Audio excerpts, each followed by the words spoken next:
ਇੰਡੋਜ਼ TV ਦੇਖ ਰਹੇ ਸਾਰੇ ਦਰਸ਼ਕਾਂ ਨੂੰ ਪਿਆਰ ਭਰੀ ਸਤਿ ਸ੍ਰੀ ਅਕਾਲ। ਦੋਸਤੋ, ਮੈਂ ਦਲਜੀਤ ਸਿੰਘ ਲੈ ਕੇ ਆ ਗਿਆ ਇੱਕ ਵਾਰੀ ਫਿਰ ਪ੍ਰੋਗਰਾਮ ਇੰਡੋਜ਼ ਪ੍ਰਾਈਮ, ਜਿਸ ਦੇ ਵਿੱਚ ਅਸੀਂ ਚਰਚਾ ਕਰਦੇ ਹਾਂ ਦੇਸੀ ਮੁੱਦਿਆਂ ਦੇ ਉੱਤੇ ਅਤੇ ਵਿਦੇਸ਼ੀ ਮੁੱਦਿਆਂ ਦੇ ਉੱਤੇ। ਅਤੇ ਹਮੇਸ਼ਾ ਦੀ ਤਰ੍ਹਾਂ ਮੇਰਾ ਸਾਥ ਨਿਭਾਉਣਗੇ ਹਰਜੀਤ ਲਸਾੜਾ ਜੀ, ਜਿਹੜੇ ਕਿ ਕੁਈਨਸਲੈਂਡ ਤੋਂ ਪੰਜਾਬੀ ਟ੍ਰਿਬਿਊਨ ਦੇ ਪੱਤਰਕਾਰ ਨੇ।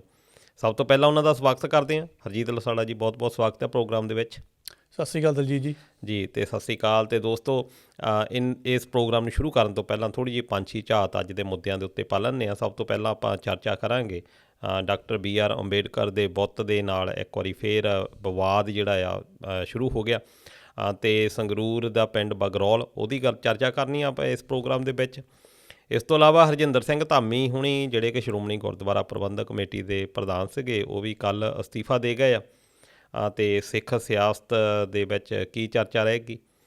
ਇਸ ਤੋਂ ਇਲਾਵਾ ਦੂਜਾ ਜਹਾਜ਼ ਫਿਰ ਅਮਰੀਕਾ ਤੋਂ ਉਤਰ ਗਿਆ ਆ, ਜਿਹੜੇ ਕਿ ਗੈਰ ਕਾਨੂੰਨੀ ਪ੍ਰਵਾਸੀਆਂ ਦੇ ਲਈ ਟਰੰਪ ਨੇ ਥੋੜ੍ਹਾ ਜਿਹਾ ਮੁੱਦਾ ਜਿਹੜਾ ਜ਼ਿਆਦਾ ਚੱਕਿਆ ਸੀ, ਅਤੇ ਉਹਦੇ 'ਤੇ ਗੱਲ ਕਰਾਂਗੇ। ਇਸ ਤੋਂ ਇਲਾਵਾ ਟਰੰਪ ਦਾ ਇੱਕ ਹੋਰ ਹੈਗਾ ਕਿ ਇੱਕ ਹੋਰ ਉਹਨੇ ਡਿਸੀਜਨ ਲਿਆ ਕਿ ਜਿਹੜੇ ਪਲਾਸਟਿਕ ਸਟਰੋਅ ਆ ਉਹਨਾਂ ਦੇ ਉੱਤੇ ਜਿਹੜੀ ਪਾਬੰਦੀ ਆ ਉਹ ਹਟਾ ਲਈ ਗਈ ਆ, ਕਿ ਕਾਗਜ਼ ਇੰਨਾ ਵਧੀਆ ਕੰਮ ਨਹੀਂ ਕਰਦਾ। ਇਹਦੇ ਉੱਤੇ ਗੱਲ ਕਰਾਂਗੇ। ਅਤੇ ਟਾਈਮ ਹੋਇਆ ਤਾਂ 2-3 ਮੁੱਦੇ ਹੋਰ ਆਪਾਂ ਛੋਹਾਂਗੇ, ਪਰ ਸਭ ਤੋਂ ਪਹਿਲਾਂ ਆਪਾਂ ਸਟਾਰਟ ਕਰਦੇ ਹਾਂ ਸੰਗਰੂਰ ਦਾ ਪਿੰਡ ਬਗਰੌਲ। ਅਤੇ ਲਸਾੜਾ ਸਾਹਿਬ, ਇਹ ਵੀ ਬਹੁਤ ਆ ਗਿਆ ਚਰਚਾ ਦੇ ਵਿੱਚ ਕੁਛ ਕੁ ਪਿਛਲੇ ਸਾਲਾਂ ਤੋਂ, ਕਿ ਡਾਕਟਰ BR ਅੰਬੇਡਕਰ ਜਿਹੜੇ ਕਿ ਬੜੇ ਮਹਾਨ ਵਿਅਕਤੀ ਹੋਏ ਆ, ਭਾਰਤ ਦਾ ਜਿਹੜਾ ਅਜੋਕਾ ਸਵਰੂਪ ਆ ਜਾਂ ਇੱਕ ਭਾਰਤੀ ਲੋਕਧਾਰਾ ਆ, ਉਹਦੇ ਵਿੱਚ ਇੱਕ ਉਹਨਾਂ ਦਾ ਅਹਿਮ ਸਥਾਨ ਆ। ਪਰ ਇੱਕ ਚਰਚਾ ਜਿਹੜੀ ਹੁਣ ਚੱਲ ਪਈ ਆ ਕਿ ਇਹਨੂੰ 2 ਮੁੱਦਿਆਂ ਦੇ ਨਾਲ ਜੋੜ ਕੇ ਰੱਖ ਦਿੱਤਾ ਆ। ਪਹਿਲਾਂ ਵੀ ਕੁਛ ਥਾਵਾਂ ਦੇ ਉੱਤੇ ਹੋਇਆ ਕਿ ਉਹਨਾਂ ਦੇ ਬੁੱਤ ਦੇ ਨਾਲ ਛੇੜਛਾੜ ਕੀਤੀ ਗਈ ਆ। ਅਤੇ ਕੀ ਸੋਚਦੇ ਹੋ ਇਹ ਜਿਹੜੀ ਨਵੀਂ ਇੱਕ ਗੱਲ ਹੋਈ ਆ? ਦਲਜੀਤ ਜੀ, ਇਸ ਵਿਸ਼ੇ ਦੇ ਵਿੱਚ ਜਾਣ ਤੋਂ ਪਹਿਲਾਂ ਆਪਾਂ ਮੈਂ ਥੋੜ੍ਹਾ ਜਿਹਾ ਤੁਹਾਨੂੰ ਪਿਛਲੇ ਕੁਛ ਦਿਨਾਂ ਦੇ ਉੱਪਰ ਥੋੜ੍ਹੀ ਜਿਹੀ ਪੰਛੀ ਝਾਤ ਵੀ ਪਵਾ ਦਿੰਦਾ ਜੀ। ਬਾਹਲਾ ਟਾਈਮ ਨਹੀਂ ਹੋਇਆ ਹਜੇ ਕਹਿ ਲਓ ਵੀ ਗਣਤੰਤਰ ਦਿਵਸ ਲਾਉਂਦੇ ਨੂੰ ਸਭ ਨੂੰ ਪਤਾ ਕੀ ਹੋਇਆ। ਗਣਤੰਤਰ ਦਿਵਸ ਮੌਕੇ ਅੰਮ੍ਰਿਤਸਰ ਜਿਹੜੀ ਹੈਰੀਟੇਜ ਸਟਰੀਟ ਸੀਗੀ, ਉੱਥੇ ਜਿਹੜਾ ਵੱਡਾ ਅੰਬੇਦਕਰ ਸਾਹਿਬ ਦਾ ਬੁੱਕ ਲੱਗਾ ਹੋਇਆ ਜੀ, ਉਹਨੂੰ ਹਰੇਕ ਨੇ ਦੇਖਿਆ ਕਿ ਨੌਜਵਾਨ ਹਥੌੜੇ ਦੇ ਨਾਲ ਨੁਕਸਾਨ ਪਹੁੰਚਾ ਰਿਹਾ ਸੀਗਾ ਜੀ। ਠੀਕ ਹੈ ਜੀ। ਸਾਡੇ ਕੋਲ ਖਬਰ ਸਿਰਫ ਇਹੀ ਮਿਲੀ ਸੀ ਕਿ ਉਹ ਨੌਜਵਾਨ ਚੜ੍ਹਿਆ ਅਤੇ ਹਥੌੜੇ ਦੇ ਨਾਲ ਉੱਥੇ ਭੰਨ ਤੋੜ ਕਰਨ ਦੀ ਕੋਸ਼ਿਸ਼ ਕਰ ਰਿਹਾ। ਲੇਕਿਨ ਬਹੁਤ ਜਾਣੇ ਘੱਟ ਬਰੀਕੀ 'ਚ ਆਪਾਂ ਗਏ ਹਾਂ। ਉਹ ਵਿਅਕਤੀ ਨੇ ਜਿਹੜੀ ਉੱਥੇ ਸੰਵਿਧਾਨ ਦੀ ਕਿਤਾਬ ਬਣੀ ਹੋਈ ਹੈ ਨਾ, ਜਿਹੜੀ ਫੜੀ ਹੁੰਦੀ ਆ, ਉੱਥੇ ਅਲੱਗ ਸੰਵਿਧਾਨ ਦੀ ਕਿਤਾਬ ਆ, ਉਹਨੂੰ ਅੱਗ ਲਾਉਣ ਦੀ ਪਹਿਲਾਂ ਅੱਗ ਲਾਈ, ਫਿਰ ਉੱਪਰ ਚੜ੍ਹਿਆ। ਹਾਂ, ਉਹ ਘੱਟ ਚਰਚਾ 'ਚ ਆਈ ਆ, ਲੇਕਿਨ ਉਹਦੇ ਨਾਲ ਵੀ ਜ਼ਿਆਦਾ ਉੱਥੇ ਭੜਕਾਹਟ ਹੋਈ ਆ ਜੀ। ਸੋ ਜੇ ਅੱਜ ਦੇ ਦਿਨ ਇਸ ਘਟਨਾਕ੍ਰਮ ਨੂੰ ਦੇਖੀਏ ਤਾਂ ਇਹ ਤੋਂ ਪਿਛਲੇ ਘਟਨਾਕ੍ਰਮ ਦੀ ਚਰਚਾ ਦਾ ਪਤਾ ਹੀ ਨਹੀਂ ਕਿੱਥੇ ਗਈ। ਉਹ ਬੰਦੇ ਦਾ ਕੀ ਹੋਇਆ, ਉਹ 'ਤੇ ਕੋਈ ਕੇਸ ਚੱਲਿਆ ਜਾਂ ਕਿਹਨਾਂ ਨੇ ਉਹਨਾਂ ਨਾਲ ਬੈਠ ਕੇ ਕੋਈ ਗੱਲਬਾਤ ਕੀਤੀ, ਉੱਥੇ ਠੱਪ ਹੋ ਗਿਆ ਅਤੇ ਸਾਡੇ ਕੋਲ ਦੂਜੀ ਘਟਨਾ ਇਹ ਆ ਗਈ ਆ ਜੀ।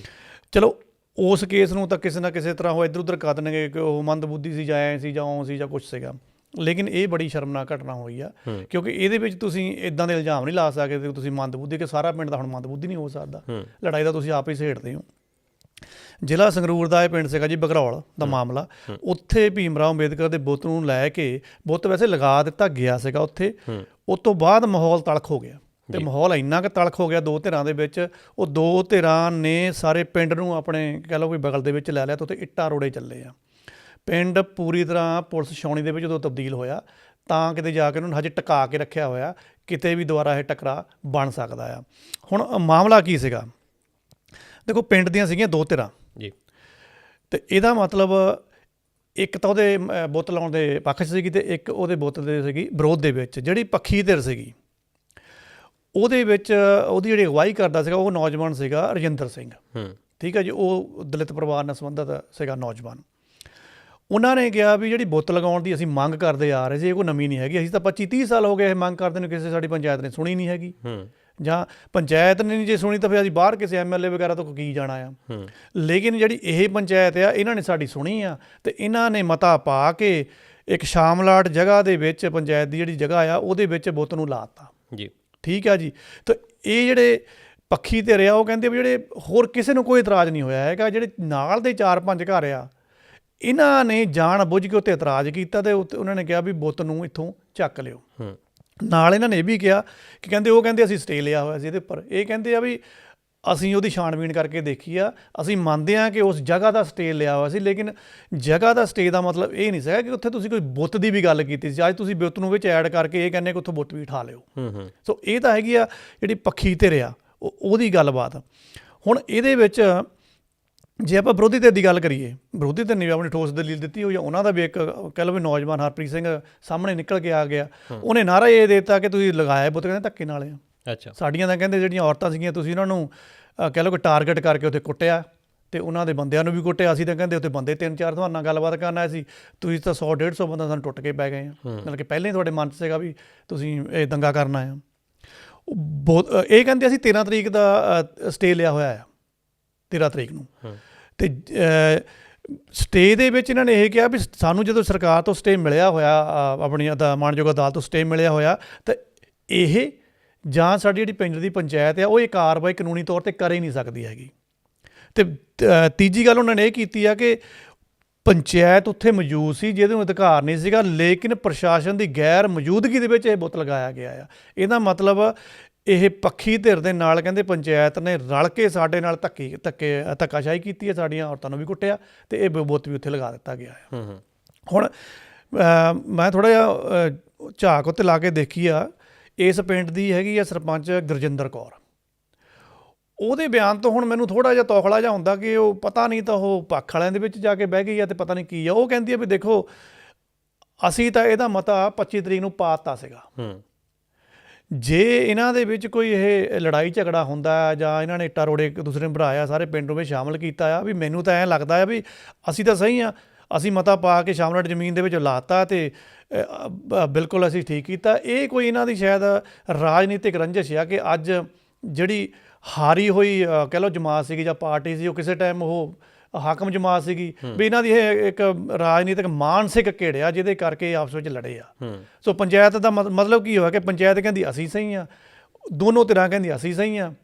ਪਿੰਡ 'ਚ ਕਿਸੇ ਵੀ ਬਹੁਤ ਸਾਰੇ ਪਿੰਡਾਂ ਦੇ ਵਿੱਚ ਇਹ ਮਸਲੇ ਆਏ ਆ। ਜੇ ਆਪਾਂ ਕੱਢ ਕੇ ਦੇਖੀਏ, ਸਾਡੇ ਉੱਧਰ ਹੀ ਨੇੜੇ ਪਿੰਡ ਆ ਮੰਡਾਲੀ, ਉੱਥੇ ਦਾ ਵੀ ਇਹੀ ਥੋੜ੍ਹਾ ਜਿਹਾ ਹੈਗਾ ਸੀਗਾ। ਹੋਰ ਵੀ ਬਹੁਤ ਸਾਰੀਆਂ ਚੀਜ਼ਾਂ ਹੋ ਸਕਦੀਆਂ ਆ ਇਹਦੇ ਵਿੱਚ। ਹੋ ਸਕਦਾ ਹੈ ਕਿ ਕਈ ਵਾਰੀ ਕੋਈ ਡਿਸਪਿਊਟਡ ਹੁੰਦੀ ਆ ਪ੍ਰੋਪਰਟੀ, ਉਹਦੇ ਵਿੱਚ ਬੁੱਤ ਲਗਾ ਦਿੱਤਾ ਜਾਂਦਾ, ਇੱਦਾਂ ਦੀਆਂ ਆਪਾਂ ਧਾਰਨਾਵਾਂ ਦੇਖੀਆਂ, ਜਾਂ ਧਾਰਮਿਕ ਸਥਾਨ ਬਣਾ ਦਿੱਤਾ ਜਾਂਦਾ ਆ।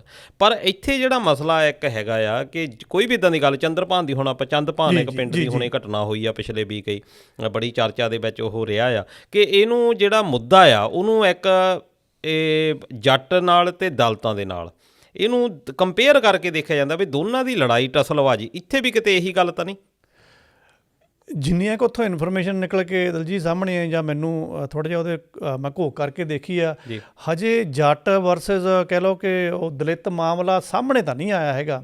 ਕਿਉਂਕਿ ਇਹ ਜਿਹੜੀ ਵਿਰੋਧੀ ਧਿਰ ਆ ਨਾਲ ਇਹਨਾਂ ਨੇ ਇੱਕ ਸਟੇਟਮੈਂਟ ਵੀ ਲਾਈ ਆ, ਕਹਿੰਦੇ ਸਾਨੂੰ ਬੁੱਤ ਲਾਉਣ ਤੋਂ ਕੋਈ ਦਿੱਕਤ ਥੋੜ੍ਹਾ ਆ, ਜੀ ਸੱਦ ਕੇ ਲਾਓ, ਸਾਡਾ ਵੀ ਤਾਂ ਕਹਿੰਦੇ ਉਹ ਪਿਆਰਾ ਨੇਤਾ ਹੀ ਆ, ਤੁਸੀਂ ਇਕੱਲਾ ਹੀ ਇੱਥੇ ਕਿਉਂ ਆਪਣਾ ਇੱਕ ਅਧਿਕਾਰ ਬਣਾਇਆ ਹੋਇਆ। ਪਰ ਜਿਸ ਜਗ੍ਹਾ 'ਤੇ ਅਸੀਂ ਪਹਿਲਾਂ ਸਟੇ ਲਿਆ ਹੋਇਆ ਤੁਸੀਂ ਉੱਥੇ ਹੀ ਕਿਉਂ ਲਾਉਣ ਆਏ ਆ? ਤੁਸੀਂ ਹੋਰ ਜਗ੍ਹਾ ਲਾ ਲਓ, ਤਾਂ ਹੋਰ ਤੁਹਾਨੂੰ ਸ਼ਾਮਲਾਟ ਜਗ੍ਹਾ ਨਹੀਂ ਮਿਲਦੀ ਹੈਗੀ। ਉਹ ਹੁਣ ਜਿਹੜੀ ਪੱਖੀ ਧਿਰ ਉਹ ਕਹਿੰਦੀ ਆ ਵੀ ਸਟੇ ਤੁਸੀਂ ਕਿਸ ਚੀਜ਼ ਦਾ ਲਿਆ ਆ, ਹੁਣ ਜੇ ਅਸੀਂ ਉੱਥੇ ਇੱਕ ਬੁੱਤ ਲਾਉਂਦੇ ਥੋੜ੍ਹੇ ਬੁੱਤ ਨੂੰ ਵੀ ਤੁਸੀਂ ਵਿੱਚ ਮੁੱਦਾ ਬਣਾਇਆ ਹੋਇਆ। ਮਤਲਬ ਕਿ ਪਤਾ ਨਹੀਂ ਤਾਂ ਇਹ ਜੱਟ ਵਰਸਸ ਕੋਈ ਇਹ ਚੱਲਦੀ ਪਈ ਆ, ਪਤਾ ਨਹੀਂ। ਵੈਸੇ ਮਾਨਸਿਕਤਾ ਤਾਂ ਸਾਡੀ ਜਿਹੜੀ ਇੱਦਾਂ ਦੀ ਹੈਗੀ ਆ। ਜੇ ਆਪਾਂ ਪੰਜਾਬ ਦੁਆਬੇ ਦੇ ਵਿੱਚ ਕਾਫੀ ਸੁਧਾਰ ਹੋ ਗਿਆ, ਪਰ ਮਾਝੇ ਅਤੇ ਮਾਲਵੇ ਦੇ ਵਿੱਚ ਜਦੋਂ ਅਸੀਂ ਇੱਥੇ ਆਏ ਹਾਂ ਤਾਂ ਇੱਥੇ ਆ ਕੇ ਇਹ ਕਾਫੀ ਚੀਜ਼ਾਂ ਅਸੀਂ ਫੇਸ ਕੀਤੀਆਂ ਜਾਂ ਦੇਖਿਆ, ਇੱਦਾਂ ਦੀਆਂ ਚੀਜ਼ਾਂ ਅਸੀਂ ਇੱਥੇ ਆ ਕੇ ਬਾਹਰ। ਇਹ ਸ਼ਾਇਦ ਦੁਆਬੇ ਦੇ ਵਿੱਚ ਅਜੇ ਥੋੜ੍ਹਾ ਜਿਹਾ ਕਹਿ ਲਓ ਵੀ ਘੱਟ ਆ। ਪਰ ਇੱਥੇ ਆਪਾਂ ਗੱਲ ਇਹ ਵੀ ਮਹੱਤਵਪੂਰਨ ਹੋ ਜਾਂਦੀ ਆ ਵੀ ਡਾਕਟਰ BR ਅੰਬੇਡਕਰ ਨੂੰ ਸਿਰਫ ਇੱਕ ਜਾਤ ਨਾਲ ਹੀ ਕਿਉਂ ਜੋੜ ਦਿੱਤਾ ਜਾਂਦਾ ਕਿ ਜਦੋਂ ਵੀ ਉਹਨਾਂ ਦਾ ਗੱਲ ਹੁੰਦਾ, ਮੰਨ ਲਓ ਕਿ ਜਨਮ ਦਿਨ ਹੀ ਮਨਾਉਣਾ ਆ ਜੀ, ਕੋਈ ਹੋਰ ਕਾਸਟ ਵਾਲਾ ਉਨੀ ਅਹਿਮ ਭੂਮਿਕਾ ਨਹੀਂ ਨਿਭਾਉਂਦਾ। ਜਦ ਕਿ ਜੇ ਡਾਕਟਰ ਅੰਬੇਡਕਰ ਦੇ ਆਪਾਂ ਕੰਮ ਗਿਣੀਏ, ਉਹਨਾਂ ਨੇ ਤਾਂ ਇੰਨੇ ਕੰਮ ਕੀਤੇ, ਉਹਨਾਂ ਨੇ ਕਿਸੇ ਇੱਕ ਵਰਗ ਲਈ ਥੋੜ੍ਹੀ ਕੰਮ ਕੀਤਾ। ਨੋ ਡਾਊਟ ਕਿ ਉਹਨਾਂ ਨੇ ਇਹ ਕਿਹਾ ਵੀ ਜਿੱਦਾਂ ਹੁਣ ਤੁਸੀਂ ਕਹਿ ਲਓ ਵੀ 1935 ਜਾਂ 37 ਤੋਂ ਪਹਿਲਾਂ ਜਿਹੜੀ ਛੋਟੀਆਂ ਜਾਤਾਂ ਉਹਨਾਂ ਦੇ ਨਾਂ 'ਤੇ ਪ੍ਰੋਪਰਟੀ ਵੀ ਨਹੀਂ ਹੁੰਦੀ ਸੀ। ਤੁਸੀਂ ਅੱਜ ਵੀ ਪੰਜਾਬ ਦੇ ਜਿਹੜੇ ਰਿਕਾਰਡ ਕਢਾ ਕੇ ਦੇਖ ਲਓ, ਲਾਲ ਲਕੀਰਾਂ ਦਾ ਮਤਲਬ ਕੀ ਆ ਕਿ ਇਹ ਕਿਸੇ ਰਜਿਸਟਰਡ ਹੀ ਹੈ ਨਹੀਂ। ਉਹਨਾਂ ਨੇ ਤਾਂ ਉਹਨਾਂ ਲਈ ਕੰਮ ਕੀਤਾ ਵੀ ਯਾਰ ਇਹਨਾਂ ਨੂੰ ਤਾਂ ਬੰਦਾ ਨਹੀਂ ਸਮਝਿਆ ਜਾਂਦਾ, ਵੀ ਇਹਨਾਂ ਨੂੰ ਉੱਪਰ ਚੱਕਣਾ। ਇਹੀ ਇੱਕ ਮੁੱਦਾ ਜਿਹੜਾ ਬਣਾ ਕੇ ਲਿਆ ਜਾਂਦਾ। ਪਰ ਮੈਂ ਚਾਹੁੰਦਾ ਵੀ ਮੈਂ ਥੋੜ੍ਹਾ ਜਿਹਾ ਇਹਦੇ ਉੱਤੇ ਝਾਤ ਜਿਹੜੀ ਆ ਜ਼ਰੂਰ ਪਾ ਦੇਵਾਂ ਕਿ ਡਾਕਟਰ ਅੰਬੇਡਕਰ ਸਿਰਫ ਦਲਿਤਾਂ ਦੇ ਮਸੀਹਾ ਹੀ ਨਹੀਂ, ਉਹ ਭਾਰਤੀ ਲੋਕਾਂ ਦੇ ਮਸੀਹਾ ਹੋਏ ਆ। ਹੁਣ ਕਿੱਦਾਂ ਮੈਂ ਥੋੜ੍ਹਾ ਜਿਹਾ ਇਹਲੇ ਦੱਸ ਦਿੰਦਾ ਕਿ ਐਮਨ ਡੀ ਬਲੇਰਾ ਜਿਹੜਾ ਕਿ ਆਇਰਲੈਂਡ ਦਾ ਬੰਦੇ ਨੇ ਸੰਵਿਧਾਨ ਲਿਖਿਆ ਸੀ, ਉਸ ਬੰਦੇ ਨੇ ਇਹ ਗੱਲ ਕਹੀ ਸੀ ਵੀ ਭਾਰਤ ਦਾ ਜੇ ਸੰਵਿਧਾਨ ਜਿਹੜਾ ਲਿਖ ਸਕਦਾ ਡਾਕਟਰ ਅੰਬੇਡਕਰ ਹੀ ਲਿਖ ਸਕਦਾ। ਮਾਊਂਟ ਬੈਂਟਨ ਜਿਹੜਾ ਕਿ ਵਾਇਸਰਾਏ ਸੀ ਲਾਸਟ, ਉਹ ਜਦੋਂ ਮਿਨਿਸਟਰੀ ਆਈ ਆ ਨਹਿਰੂ ਸਾਹਿਬ ਦੀ, ਪ੍ਰਾਈਮ ਮਿਨਿਸਟਰ ਬਣੇ ਆ, ਉਹ ਕਹਿੰਦੇ ਵੀ ਮੈਨੂੰ ਜਿਹੜੀ ਸੈਟਿਸਫੈਕਸ਼ਨ ਇਸ ਗੱਲ ਦੀ ਹੋਈ ਆ ਵੀ ਡਾਕਟਰ ਅੰਬੇਡਕਰ ਪਹਿਲੇ ਮੰਤਰੀਆਂ ਦੇ ਵਿੱਚੋਂ ਇੱਕ ਆ ਅਤੇ ਕਾਨੂੰਨ ਮੰਤਰੀ ਆ, ਮੈਨੂੰ ਸੈਟਿਸਫੈਕਸ਼ਨ ਇਸ ਗੱਲ ਤੋਂ ਮਿਲੀ ਆ। ਕਹਿਣ ਦਾ ਮਤਲਬ ਕੀ ਆ ਕਿ ਇੰਨੇ ਉੱਚ ਦਰਜੇ ਦੇ ਉਹ ਬੰਦੇ ਸੀ, ਪਹਿਲਾ ਬੰਦਾ ਸੀ ਭਾਰਤੀ ਜਿਹਨੇ ਇਕਨੋਮਿਕਸ ਦੀ ਡਿਗਰੀ ਬਾਹਰ ਕਿਤੇ ਮੁਲਕਾਂ ਦੇ, ਜਦ ਡਿਗਰੀਆਂ ਦੇ ਉੱਤੇ ਤਾਂ ਚਲੋ ਆਮ ਚਰਚਾ ਕੀਤੀ ਜਾਂਦੀ ਆ, ਪਰ ਇੱਥੇ ਸਵਾਲ ਇਹ ਹੁੰਦਾ ਵੀ ਜਿੱਦਾਂ ਇਹ ਕਹਿ ਦਿੱਤਾ ਜਾਂਦਾ ਵੀ ਇਹ ਸਿਰਫ ਅਦਾਲਤਾਂ ਦਾ ਇਹ ਮਸੀਹਾ ਆ। ਹੁਣ ਤੁਸੀਂ ਦੇਖੋ ਇੱਥੇ ਇੱਕ ਕੋਂਕਣ ਦੀ ਘਟਨਾ ਆ, ਇਹ ਜਿਹੜੀ ਕੋਂਕਣ ਦੀ ਘਟਨਾ ਉਹਦੇ ਵਿੱਚ ਉਹਨਾਂ ਨੇ ਖੋਤੀ ਸਿਸਟਮ ਇੱਕ ਹੁੰਦਾ ਸੀ ਜਿਹੜਾ ਕੋਂਕਣ ਦੇ ਵਿੱਚ, ਇਹਦੇ ਵਿੱਚ ਗੌਰਮੈਂਟ ਜਿਹੜੀ ਆ ਰੈਵਨਿਊ ਇਕੱਠਾ ਕਰਦੀ ਸੀ ਆਮ ਲੋਕਾਂ ਦੇ ਲੋਕਾਂ ਤੋਂ, ਅਤੇ ਡਾਕਟਰ ਅੰਬੇਡਕਰ ਨੇ ਉੱਥੇ ਇਹਦੀ ਬਹੁਤ ਵੱਡੀ ਸਟਰਗਲ ਜਿਹੜੀ ਕੀਤੀ ਆ। 1937 'ਚ ਇੱਕ ਬਿੱਲ ਵੀ ਲੈ ਕੇ ਆਂਦਾ, ਉਹਦੇ ਵਿੱਚ ਉਹਨੇ ਕਿਹਾ ਕਿ ਜਿਹੜੇ ਕਿਸਾਨ ਅਤੇ ਗੌਰਮੈਂਟ ਆ ਇਹਨਾਂ ਦਾ ਡਾਇਰੈਕਟ ਰਿਲੇਸ਼ਨ ਹੋਣਾ ਚਾਹੀਦਾ। ਹੁਣ ਅਸੀਂ ਨਹਿਰਾਂ ਦਾ ਪਾਣੀ ਲਾਉਂਦੇ ਹਾਂ, ਨਹਿਰਾਂ ਦਾ ਪਾਣੀ ਜਿਹੜਾ ਆ ਅਸੀਂ ਅੱਜ ਦੇਖਦੇ ਹਾਂ ਕਿ ਇਹ ਨਹਿਰਾਂ ਕਦੋਂ ਬਣੀਆਂ, ਜਾ ਕੇ ਤੁਸੀਂ ਘੋਖ ਕੱਢ ਕੇ ਦੇਖੋ। ਪਹਿਲੇ ਉਹ ਸਿੰਚਾਈ ਮੰਤਰੀ ਸੀ, ਉਹਨਾਂ ਨੇ ਜਦੋਂ ਉਹ ਈਵਨ ਕਿ ਹੁਣ ਤਾਂ ਚਰਚਾ ਇਹ ਚੱਲਣ ਲੱਗ ਗਈ ਆ ਵੀ ਉਹਨਾਂ ਦਾ ਜਿਹੜਾ ਜਨਮ ਦਿਨ ਆ ਉਹ ਵਾਟਰ ਡੇ ਦੇ ਤੌਰ ਦੇ ਉੱਤੇ ਮਨਾਉਣਾ ਚਾਹੀਦਾ, ਕਿ ਇੰਨਾ ਉਹਨਾਂ ਨੇ ਪਾਣੀ ਦੇ ਲਈ ਕੰਮ ਕੀਤਾ ਸੀ ਕਿ ਜਿਹੜਾ ਪਾਣੀ ਜਿਹੜਾ ਆ ਪਾਣੀ ਤੋਂ ਨਾਲੇ ਤਾਂ ਬਿਜਲੀ ਬਣਾਈ ਜਾਵੇ। ਜਿਹੜਾ ਆਪਾਂ ਕਹਿ ਦਿੰਦੇ ਹਾਂ ਹੁਣੇ ਭਾਖੜਾ ਡੈਮ, ਇਹਦੀ ਵੀ ਜਿਹੜੀ ਪ੍ਰਾਇਓਰਟੀ ਦੇ ਉੱਤੇ ਉਹਨਾਂ ਨੇ ਇਹ ਜਿਹੜੇ ਪੈਸੇ ਆ ਉਹਨਾਂ ਨੇ ਬਾਹਰ ਇਹਦੇ ਵਿੱਚ ਭੇਜੇ ਆ। ਇਸ ਤੋਂ ਇਲਾਵਾ ਦਮੋਦਰ ਘਾਟੀ ਯੋਜਨਾ, ਹੀਰਾ ਕੁੰਡ ਯੋਜਨਾ, ਸੋਨ ਨਦੀ ਯੋਜਨਾ, ਕੋਸੀ ਨਦੀ ਯੋਜਨਾ, ਇਹਨਾਂ ਦੇ ਉੱਤੇ ਕਿਤੇ ਰਿਸਰਚ ਕਰਕੇ ਦੇਖਿਓ। ਡਾਕਟਰ ਅੰਬੇਡਕਰ ਜੇ ਤਖਈਆ ਨਾ ਕਰਦੇ, ਸ਼ਾਇਦ ਜਿਨ੍ਹਾਂ ਦੇ ਉੱਤੇ ਅਸੀਂ ਮਾਣ ਆ ਯੋਜਨਾਵਾਂ ਦੇ ਉੱਤੇ ਕਰਦੇ, ਜਿਨ੍ਹਾਂ ਤੋਂ ਇੰਨੀ ਜ਼ਿਆਦਾ ਬਿਜਲੀ ਪ੍ਰਾਪਤ ਹੁੰਦੀ ਹੈ, ਡਾਕਟਰ ਅੰਬੇਡਕਰ ਦੀ ਜਿਹੜੀ ਦੇਣ ਆ।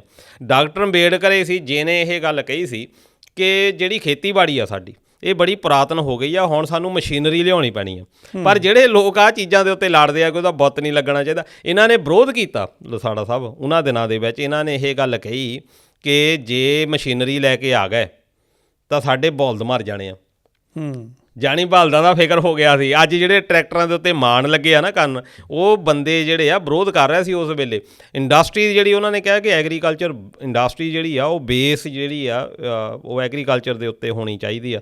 ਇਹ ਵੀ ਡਾਕਟਰ ਅੰਬੇਡਕਰ ਦਾ ਜਿਹੜਾ ਕਹਿਣਾ ਆ। ਜਿਹੜਾ ਹੁਣੇ ਤੁਸੀਂ ਦੇਖੋ ਵੀ ਆ ਪਿਛਲੇ ਹਫ਼ਤੇ ਇੱਕ ਬਜਟ ਆਇਆ, ਉਹਦੇ ਵਿੱਚ ਕਿਹਾ ਕਿ ਜਿਹੜਾ ਇਨਕਮ ਟੈਕਸ ਆ 12 ਲੱਖ ਤੋਂ ਘੱਟ ਵਾਲਿਆਂ ਨੂੰ ਨਹੀਂ ਹੋਣਾ ਚਾਹੀਦਾ। ਡਾਕਟਰ ਅੰਬੇਡਕਰ ਨੇ ਤਜਵੀਜ਼ ਰੱਖੀ ਸੀ ਪਹਿਲਾਂ ਤੋਂ ਹੀ ਕਿ ਜਿਹੜੇ ਇਨਕਮ ਟੈਕਸ ਜਿਨ੍ਹਾਂ ਦੀ ਇਨਕਮ ਬਹੁਤ ਥੋੜ੍ਹੀ ਆ ਉਹਨਾਂ ਨੂੰ ਇਨਕਮ ਟੈਕਸ ਤੋਂ ਬਾਹਰ ਰੱਖਿਆ ਜਾਵੇ।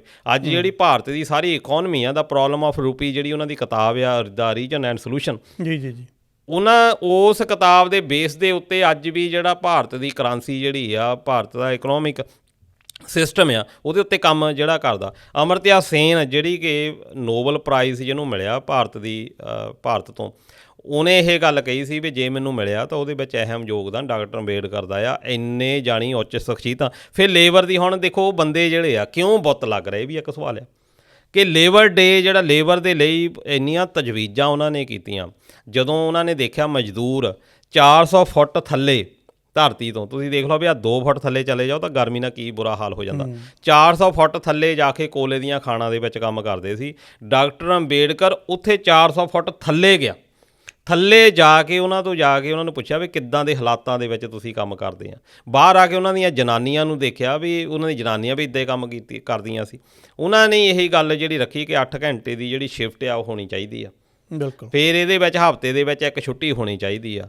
ਜਿਹੜੀਆਂ ਔਰਤਾਂ ਆ ਜਦੋਂ ਉਹਨਾਂ ਦੇ ਬੱਚਾ ਹੁੰਦਾ ਆ ਉਹਨਾਂ ਨੂੰ ਛੁੱਟੀ ਦੀ ਤਜਵੀਜ਼ ਉਹਨਾਂ ਨੇ ਰੱਖੀ ਆ। ਕਿੱਥੋਂ ਦੇਣਾ ਇੱਦਾਂ ਦੇ ਬੰਦੇ ਦਾ ਦੇ ਸਕਦੇ ਆ। ਜਿਹੜੀਆਂ ਔਰਤਾਂ ਜਿਨ੍ਹਾਂ ਨੂੰ ਘਰ ਤੋਂ ਬਾਹਰ ਨਹੀਂ ਨਿਕਲਣ ਦਿੱਤਾ ਜਾਂਦਾ ਸੀ, ਉਹਨਾਂ ਨੇ ਇੱਕ ਕਹਿ ਲਓ ਉਹਨਾਂ ਨੂੰ ਕਿਹਾ ਜਾਂਦਾ ਮੇਲ ਫੈਮਿਨਿਸਟ, ਕਿ ਜਿਹੜਾ ਔਰਤਾਂ ਦੀ ਰਖਵਾਲੀ ਲਈ ਐਡਾ ਵੱਡਾ ਜਿਹੜਾ ਉਹਨੇ ਕਦਮ ਚੱਕਿਆ ਕਿ ਔਰਤਾਂ ਨੂੰ ਜਿਹੜੇ ਜ਼ਿਆਦਾ ਤੋਂ ਜ਼ਿਆਦਾ ਜਿਹੜੀਆਂ ਸਹੂਲਤਾਂ ਆ ਉਹ ਦਿੱਤੀਆਂ ਜਾਣੀਆਂ ਚਾਹੀਦੀਆਂ ਆ। ਜਾਣੀ ਕਹਿਣ ਦਾ ਮਤਲਬ ਇਹ ਆ ਕਿ ਮੈਂ ਥੋੜ੍ਹੀ ਜਿਹੀ ਚਰਚਾ ਜਿਹੜੀ ਕੀਤੀ ਆ ਕਿ ਅੱਜ ਸਾਨੂੰ ਤਾਂ ਲੋੜ ਇਹ ਸੀ ਕਿ ਜਿਹੜੀਆਂ ਚੀਜ਼ਾਂ ਇਹਦੇ ਉੱਤੇ ਤਾਂ ਚਰਚਾ ਹੀ ਨਹੀਂ ਹੁੰਦੀ। ਨਾ ਬੁੱਤ ਲਾਉਣ ਵਾਲੇ ਚਰਚਾ ਕਰਦੇ ਆ, ਨਾ ਬੁੱਤ ਨੂੰ ਵਿਰੋਧ ਕਰਨ ਵਾਲੇ ਚਰਚਾ ਕਰਦੇ ਆ। ਅਸੀਂ ਸਿਰਫ ਛੋਟੀਆਂ ਚੀਜ਼ਾਂ ਦੇ ਉੱਤੇ ਉਲਝਦ ਕੇ ਰਹਿ ਗਏ ਆ। ਡਾਕਟਰ ਅੰਬੇਡਕਰ ਦੇ ਵੀ ਬੁੱਤ ਲੱਗਣੇ ਚਾਹੀਦੇ ਆ ਅਤੇ ਨਾਲ ਸਾਰੇ ਛੋਟੂ ਰਾਮ ਦੇ ਵੀ ਲੱਗਣੇ ਚਾਹੀਦੇ ਆ, ਜਿਹਨੇ ਮੰਡੀ ਸਿਸਟਮ ਜਿਹੜਾ ਲੈ ਕੇ ਆਂਦਾ। ਜਾਟ ਸੀ ਇੱਕ, ਤਾਂ ਕਦੀ ਯਾਦ ਹੀ ਨਹੀਂ ਕਰਦੇ। ਇਹ ਸਭ ਤੋਂ ਵੱਡੀ ਪ੍ਰੋਬਲਮ ਇਹ ਆ। ਮੈਂ ਸ਼ਰਧਾ ਦੇ ਨਾਲ ਸਿਰ ਝੁਕਦਾ ਦਲਿਤ ਭਾਈਚਾਰੇ ਨੂੰ, ਘੱਟੋ ਘੱਟ ਆਪਣੇ ਮਹਾਂਪੁਰਖਾਂ ਨੂੰ ਜ਼ਰੂਰ ਯਾਦ ਰੱਖਦੇ ਆ।